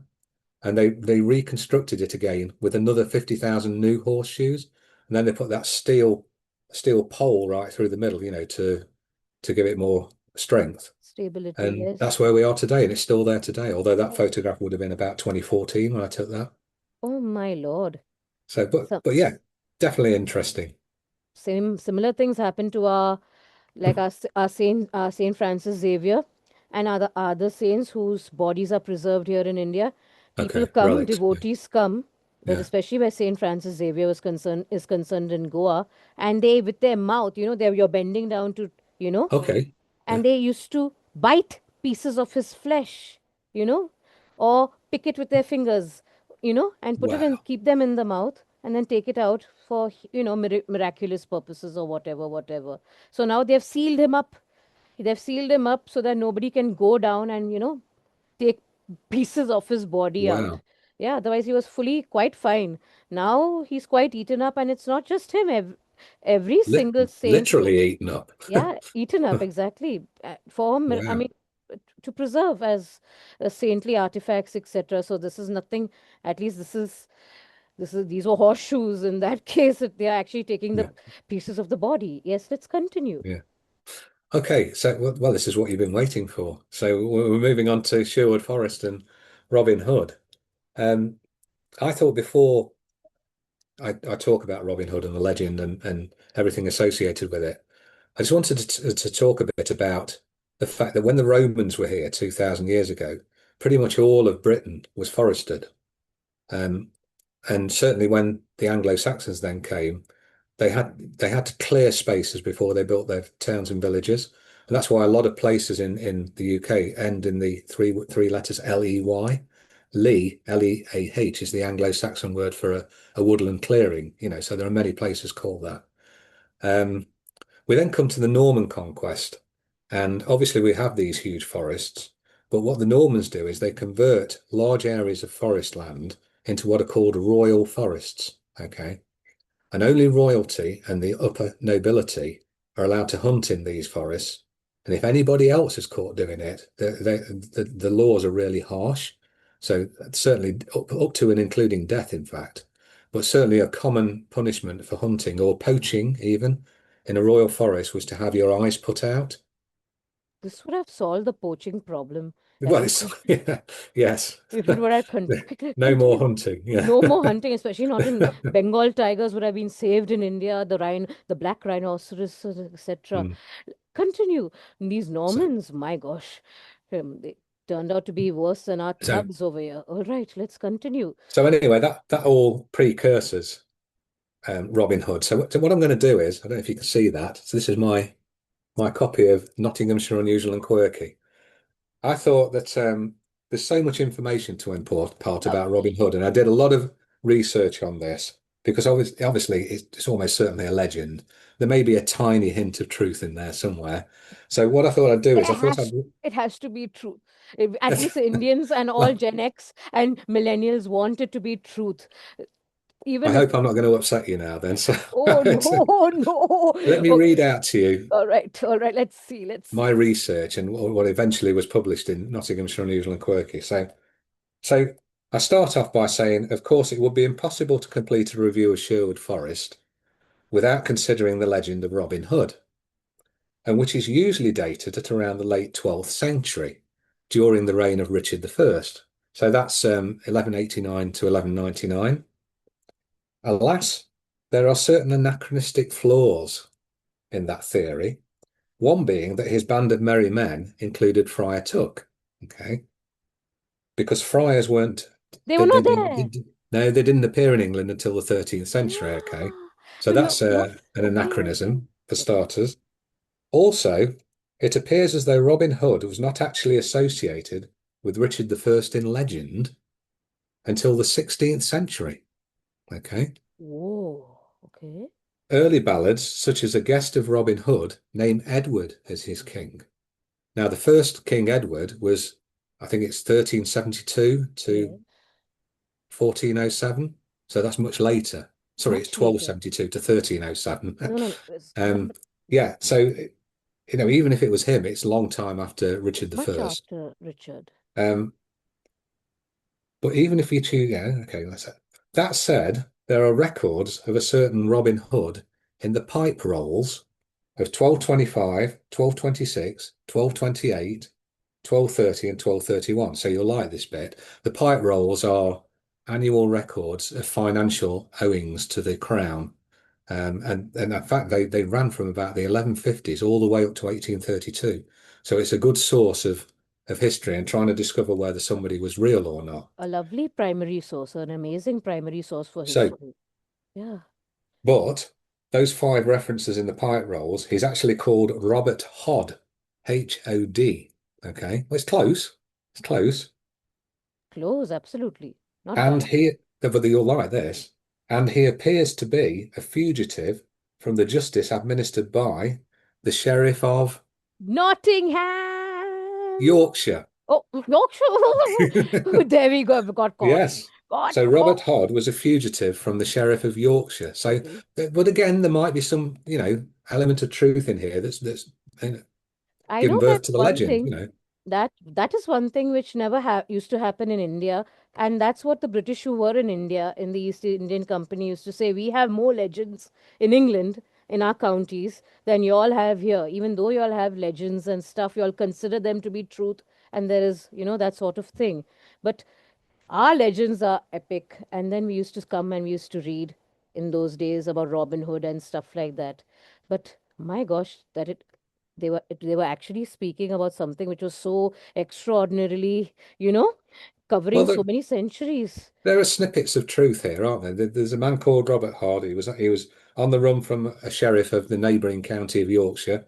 But Very there's more mysterious. anyway. So, Very appearing to mysterious. back this controversial shift in county location, the early tale, originally called Little Guest of Robin Hood, and which is thought to date from the 14th century, sees the action take place in Wakefield.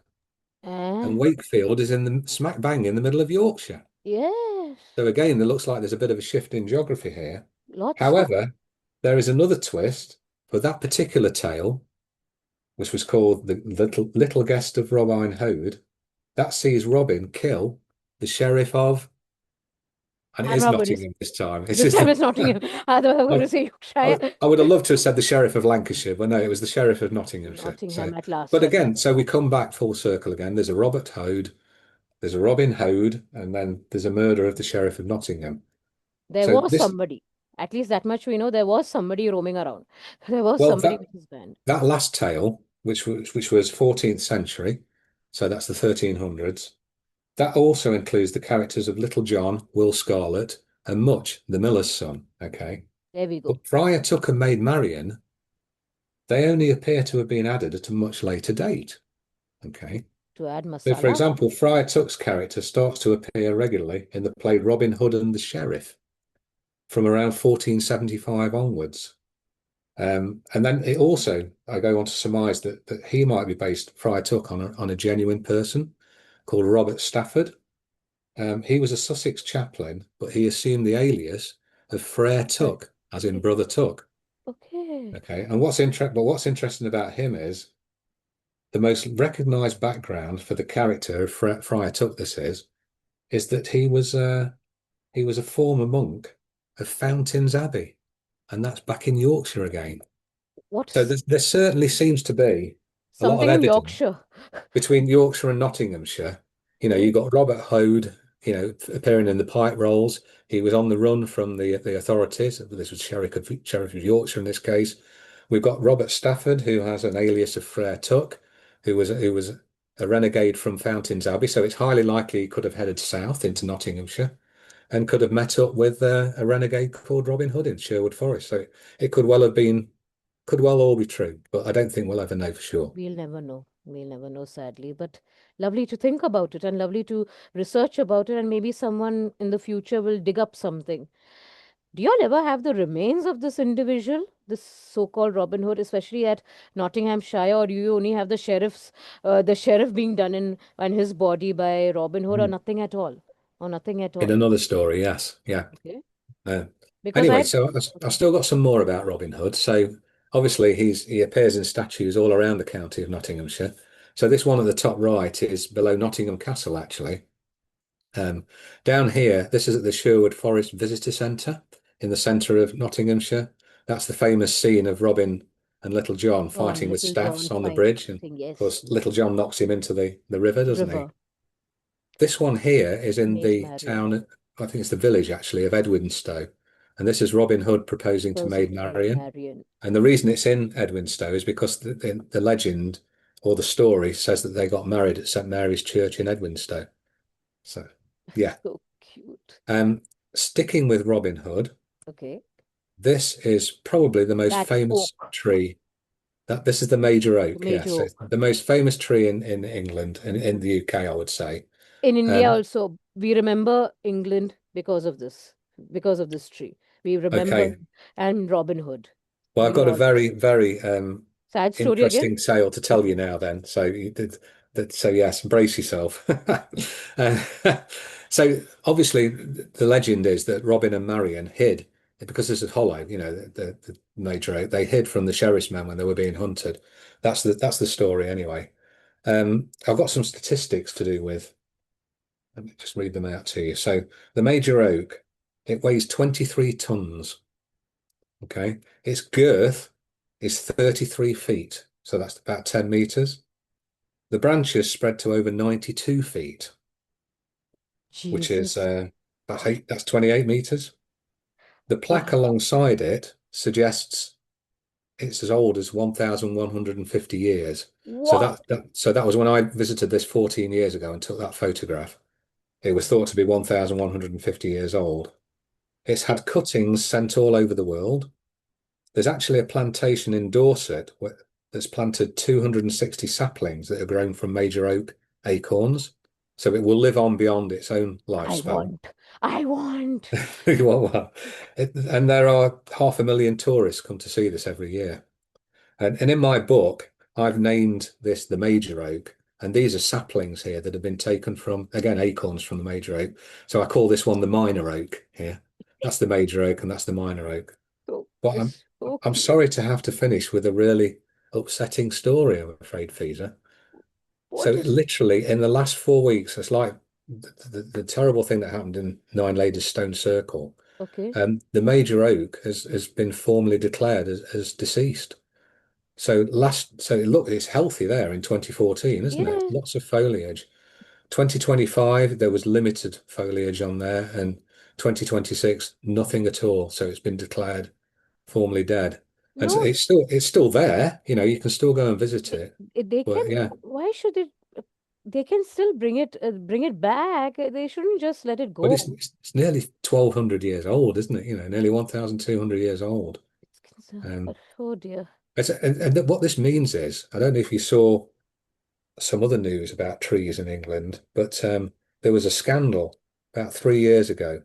There's England probably has two favourite trees. The major oak is one. The Okay. other is called Sycamore Gap. Does that Mm, mean anything to you?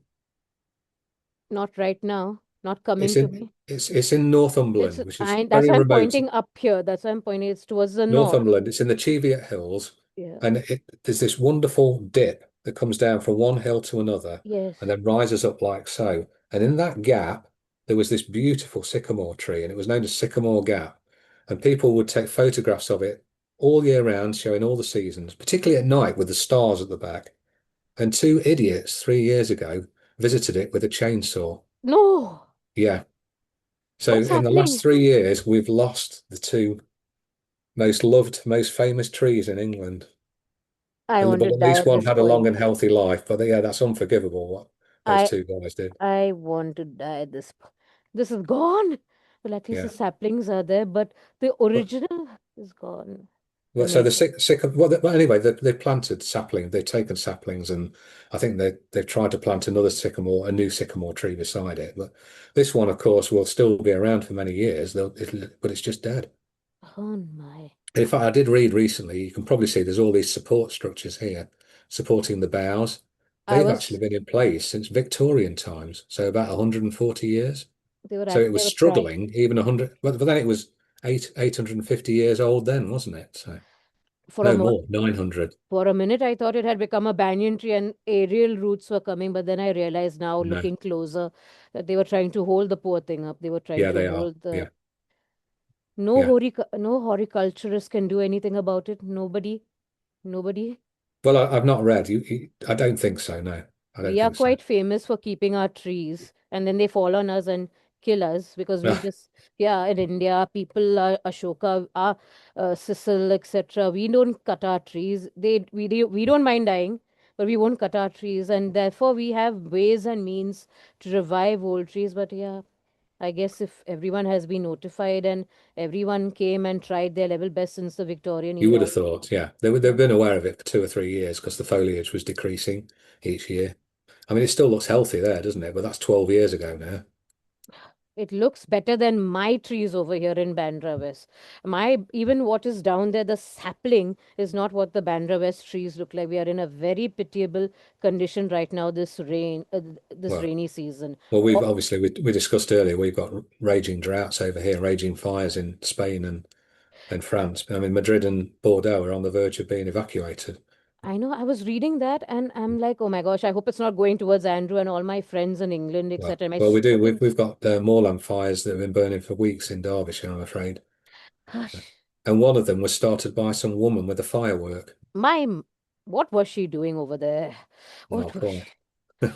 Oh, but really, But I yes, mean, yes, we better I know. move on, haven't we? Shall we move on from the depressing stories? I've got a funny story for you now. All right. Like Okay, so how these are the they were stocks. punished. Yeah, how they were punished. And it's situated in the suburb of Bulwell in Nottingham to the northwest, and that's the River Lean that you can see behind it, Lean. And these stocks were built in 19, or they were created in 1828 by a chap called Bob Piggin. He was a wheelwright, um, and they replaced the original medieval stocks, which were obviously had fallen into disrepair. I was just going to ask that why he had to do it and whether the Yeah, medieval ones get to. it So he was a had to. replacement, basically, a replacement in 1828, and this is still the 18, which is almost 200 years old now. Then, It's very but fresh. Yeah. anyway, Bob Piggin was so proud of his creation that he immediately went over the road and celebrated with a couple of pints, which became three or four, which became a lot. and he ended up being arrested for being drunken and disorderly, and he became the very first incumbent of his own stocks the next morning.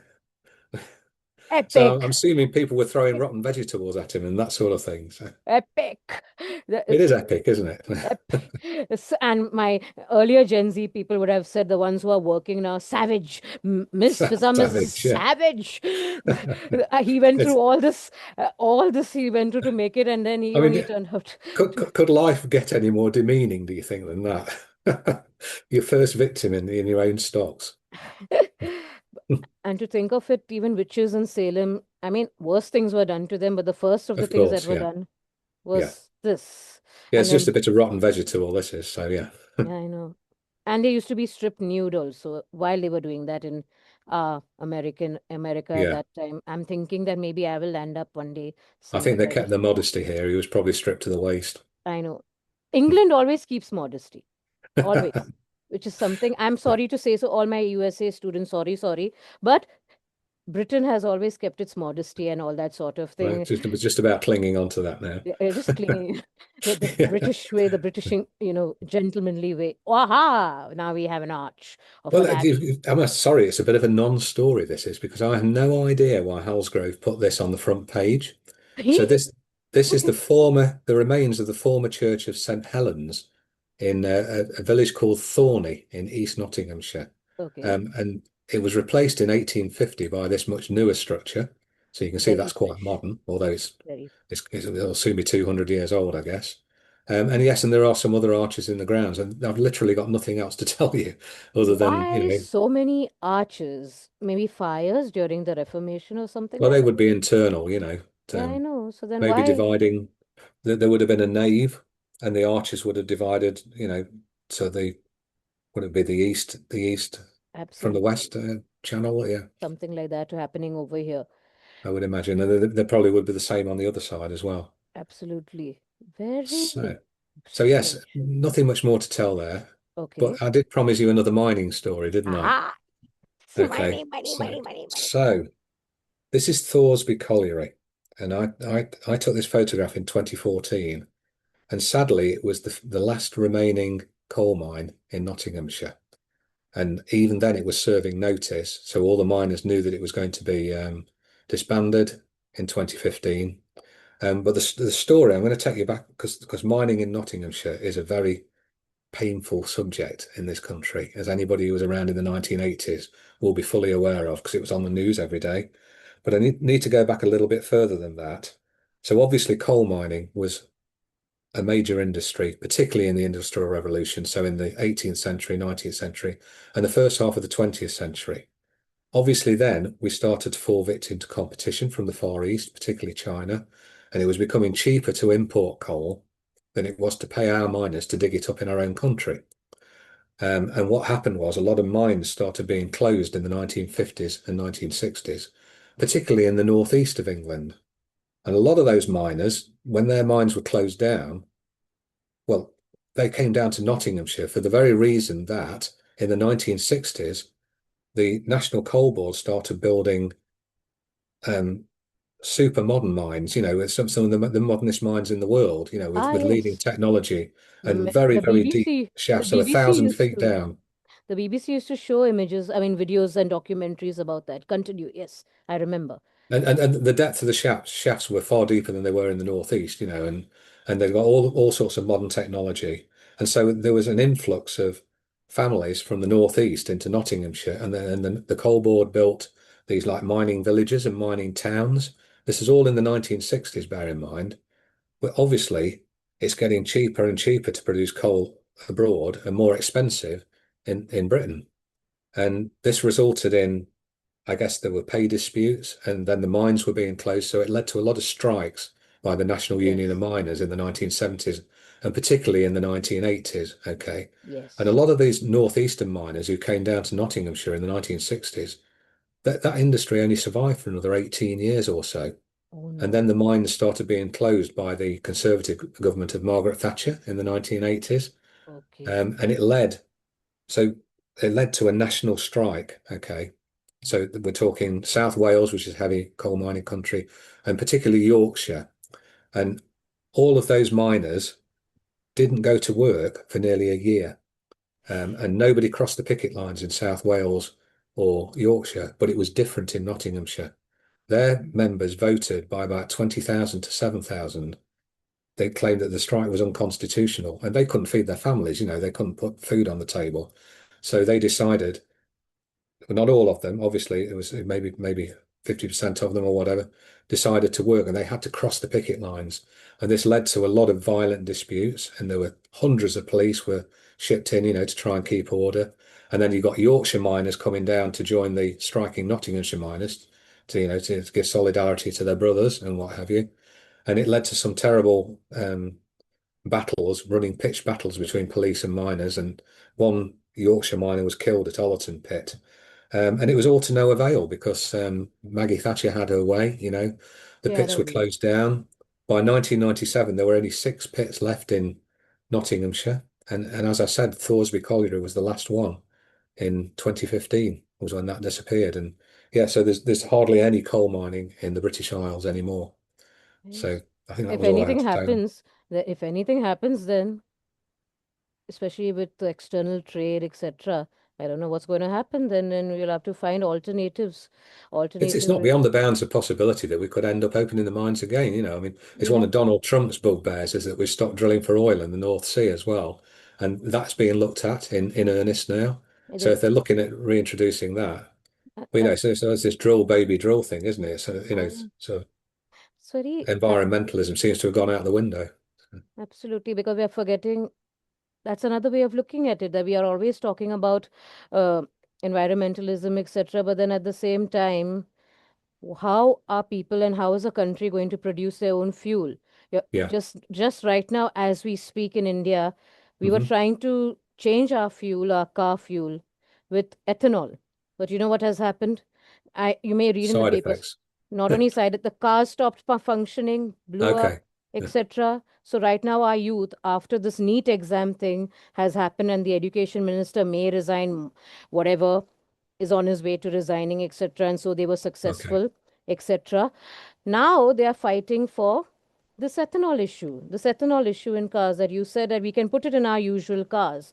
It's not happening. It's spoiling our cars. And in Okay. India, to buy a car, a simple car like a Maruti or a Mahindra, I mean, you have to take a loan in India, and most people, most middle class, lower middle class people, or even the poor, or even let's say someone in a chawl, etc., if they have to buy a car, they have to take a loan, which they, So it is the same here, incidentally. My cars are oh, loaned as well, so they're too expensive to buy outright. but I think you have a Mercedes. You have a Mercedes, No, I'm sure. no, I Okay, don't. I have a Japanese car actually. okay, okay. But ask even for a cheap Indian made Maruti or Mahindra or even if you say a Tata, we have to take a loan and sometimes it 15 to 20 years go in just paying that loan and just paying that loan and then we take it Wow. for the house and Okay. Oh, stuff. well, that's So different. Yeah, exactly. So in our situation, that's different. it's this uh, So this yeah yeah. Continue. Sorry. are we all right for time? Because I've only got two more to cover anyway, so it'll be about 5 to 10 minutes. Is that okay? All right, no issues. I have plenty of time. I have plenty of time. Good. But if So, you're in a oh, hurry, this I'll one. Before we leave coal mining, I thought I'd throw this one in because natural this gas. is very interesting. Okay. So this is Clipston coal mine, close to Mansfield. So it's right in the middle of Nottinghamshire. Okay. The reason I put that in, again, I took that photograph in 2014, Okay. um, because obviously It's there are a closed lot now. of people who want to see this dismantled. They want to build houses here instead, and obviously there's a need for new housing, etc. But this is British heritage here. Yes, you These can't. are the largest headstocks in Europe, the tallest. They're 200 feet high. Oh my gosh. So they are the third highest in the world. What? So Oh, there's no way that they should be dismantled. don't dismantle them. Yeah. Build around them, but don't dismantle Yeah, them. build around them, make a feature out of it. Yeah. I think you probably And can't see earn from there, but and all the earn windows are broken around here. So, and earn from it. And earn from it. That's what I would say. yeah. Yeah. But yes, well, mind you, I suppose it'd be dangerous, wouldn't it? You can imagine kids climbing up there 200 feet. So, yes, about 67 meters, if that makes more sense. That is very, very high. But Yeah. still, if you could build around it, and this could be a tourist spot where the the county or whichever this area could earn money, then Mm. that saves the situation and it saves a national heritage structure. That's what we do here. Yeah.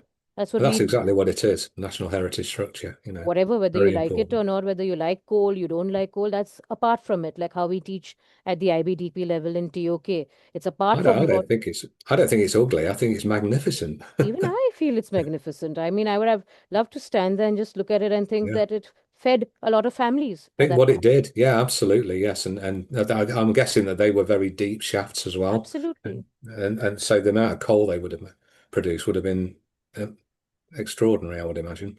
Absolutely. So yes, so I thought I was moving down here. So what we've got here, the final two are in Nottingham, by the way, and Jerusalem. you'll notice both of them have got sandstone behind them. There's this big sandstone plug of Yeah. rock, and Nottingham Castle stuck on the top of it. Okay. Aha. At the bottom of it, you've got this Ye Old Trip to Jerusalem, and underneath that, you won't be able to read it, but it says founded 1189. And it's Oh, one of about 20 inns in England that claim to be the oldest inn in England. oh my. But that said, this facade is about 300 years old. Eh, It's the foundations that probably date back to 1189. okay. Yeah. Um, and then they've actually built it. Of course, the old trip to Jerusalem, that's a nod to the Crusades in the Holy Land, which is around about 1189. But Absolutely. they would have been in full swing then, wouldn't it? So, Yes. The Crusades. um, Absolutely. and yes, well, what they have done here, as you can clearly see, they built the structure into the rock, into Yes. the sandstone rock, and then they've then excavated inside there. They've created drinking rooms on the same level there. Ah. And then underneath, there's a network of tunnels and caverns, which used to be a brewery that dates from 1068. So Okay. there is some credence to this being the oldest inn in England. I'm quite Uh, sure hiding people and stuff like that. yeah, oh yeah, for sure. And Gosh. the rest, and there's more on that to come actually about secret Okay. passages and hiding. Okay. But before I move on to the final one, the old trip to Jerusalem is the location of what is called the Cursed Galleon. Okay. So Oh my this is a God. model of an old-fashioned galleon. Whoever touches Um, it dies or something like that. the curse is anybody who cleans it Ay, will suffer from a mysterious death. That's no. the exact wording. Yeah. And so Epic. therefore, as you can imagine, over the years, It's it's dusty. piled up the dust higher and higher and higher to the extent that if there was ever a shift of a breath of air in the room, it would tend to blow tufts of dust off, and they ended up landing in people's drinks. So it's now been put into a glass bottle to safeguard Ah, that from happening. yeah. Keep it there. Um, but Safe. that's not the last weird thing about this place. There's also a chair in there, an antique chair, that Okay. it's said that any woman who sits in it will increase the chances of her pregnancy. So No, I better not sit. I, by the Holy Spirit, I'll get pregnant. Oh my gosh. I was just thinking I'll come and visit this place. And now I'm thinking, like, I'd rather stay away. I'd rather go to Derbyshire, this Yeah, remember the Nottinghamshire, cursed galleon as well. So the cursed galleon. And I'm very fond of cleaning everything. I'm always cleaning, cleaning, cleaning. well, it's in a Suddenly, glass bottle, so you could clean the bottle, I guess. I hope so. I hope so. There was a time, when I used to wonder when I was a kid, how did the, ship enter the glass bottle and that Yeah, sort of thing. compressed, I know, posted in. Yeah. posted in, and that's sort of rubbish I used to, and stuff like that. But no, I was just thinking of coming here. Now I'll think better of it. I'm staying with you, Derbyshire. No Nottinghamshire for me. Robin Hood only in books, but for me, Derbyshire only. Continue. Yes, continue. So yes, so we move on to the final piece, and it's probably the most significant um, piece that I'm going to talk about.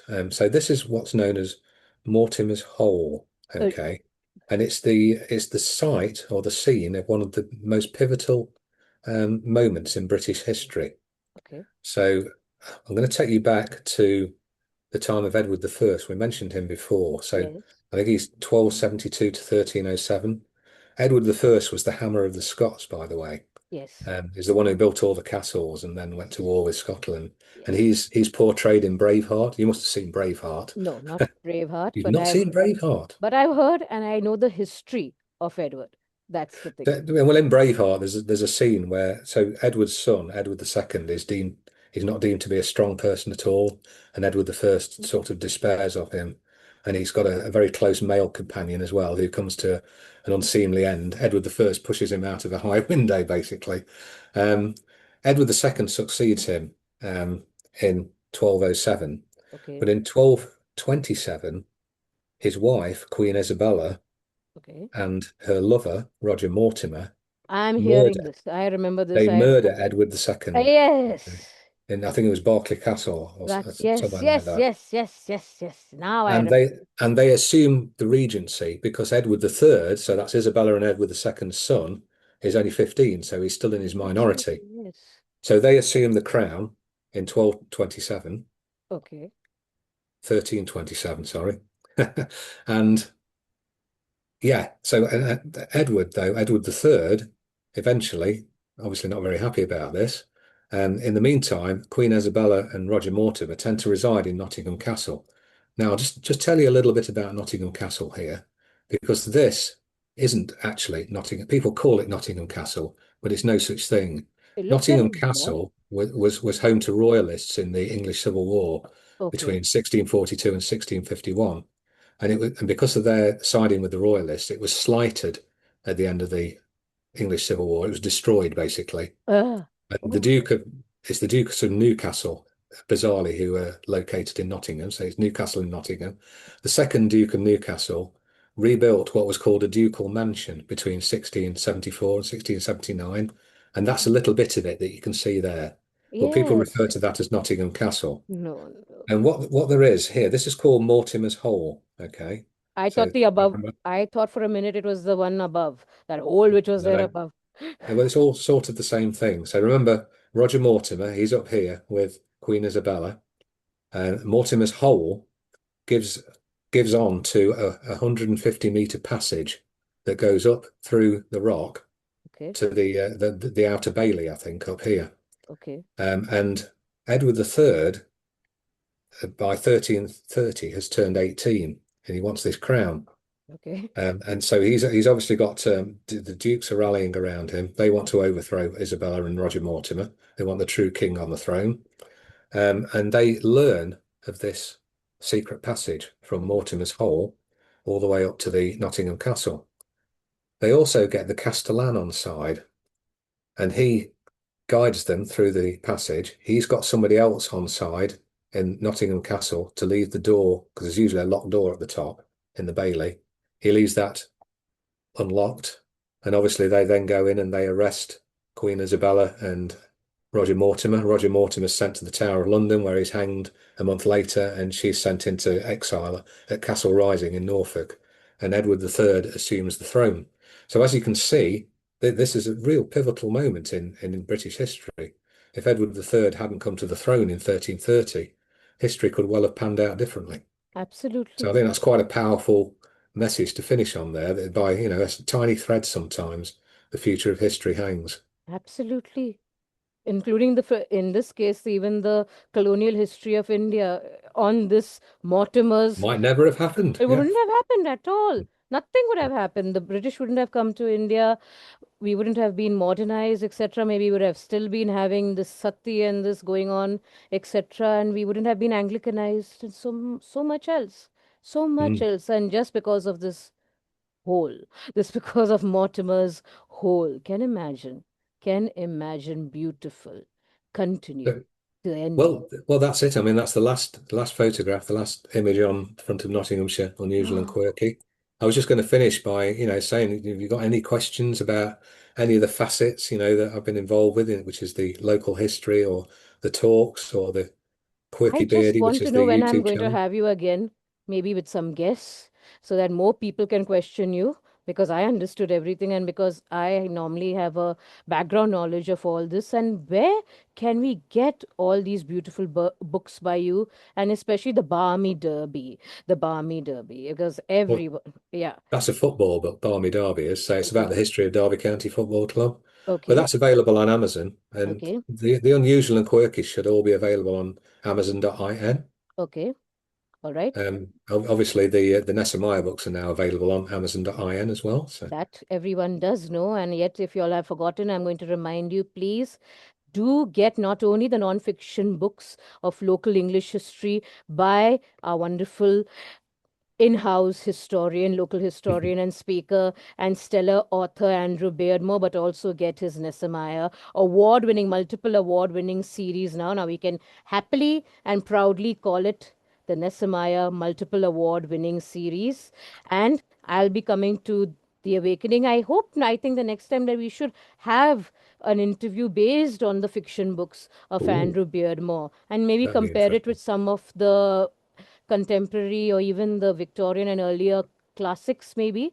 Don't worry, you don't need to be scared about it. I will do most of the theoretical work and I'll just compare it. And then we'll talk about strains of malice, maybe first Cold Sanctuary, and then you can give us some caveats for The Awakening and The Kiss of the Nessemi, etc. Just because I think this is a series, this fictional series tells you more about the local history of England than even the non-fiction books of Andrew Beardmore. Believe me on that. If you read it carefully, you will realize that the fiction books tell you more about England I than also have to intercede here and say that in between books one and two and three and four coming out, I okay, released another book called Decoding the Hidden Mysteries of Theatre. So amazing, there are lots of Easter eggs in there for people to discover, and a lot of them are historical, a lot of them are amazing. geographical. Please, But all Decoding the Hidden World of Theatre reveals then I the should get that mysteries. first. Then I should get that first, review it, probably on this very same portfolio Thank you. blog, first in a written form. Maybe I can do a video of that because this is something that we should focus on. Most Indian and even Asian students, whether be it IB or IGCSE or A levels, we don't focus on English history much. And I think we should because we have a lot of caveats and, as you said, Easter eggs over here and things which are interesting. It's not just all the color and the religion and the culture. There are legends, even in England. There are legends, there are mysteries, there is beauty, especially not only in architecture, but also nature. Nature that looks like sculpture, sculpture that looks like nature, and then its association with our current period. Sometimes good news, but sometimes a lot of bad news. But at the end of the day, we know that local England and all its counties, its countryside has a lot to give us, not only for those in Britain, but also those of us here in Asia and in India. Thank you so much, much, much, You're Andrew. very, very welcome. It was lovely having you, and we are going to have you again, this time with guests, maybe from our from our students as well as probably some other professional colleagues. So I hope you're going to accept that from me. I hope you're going to accept that. Absolutely, I will. Yes. Thank you. And we'll focus on your fiction series this time. We will focus Oh, on the yes. Nessemiah series. All That would be right. great. We will Perfect. see you another time on Fiza Pathan's teaching portfolio for pgcit.com. God bless you, Andrew, and we'll see you again soon. Thank you very much, Fiza. Goodbye. Goodbye. Have a great evening.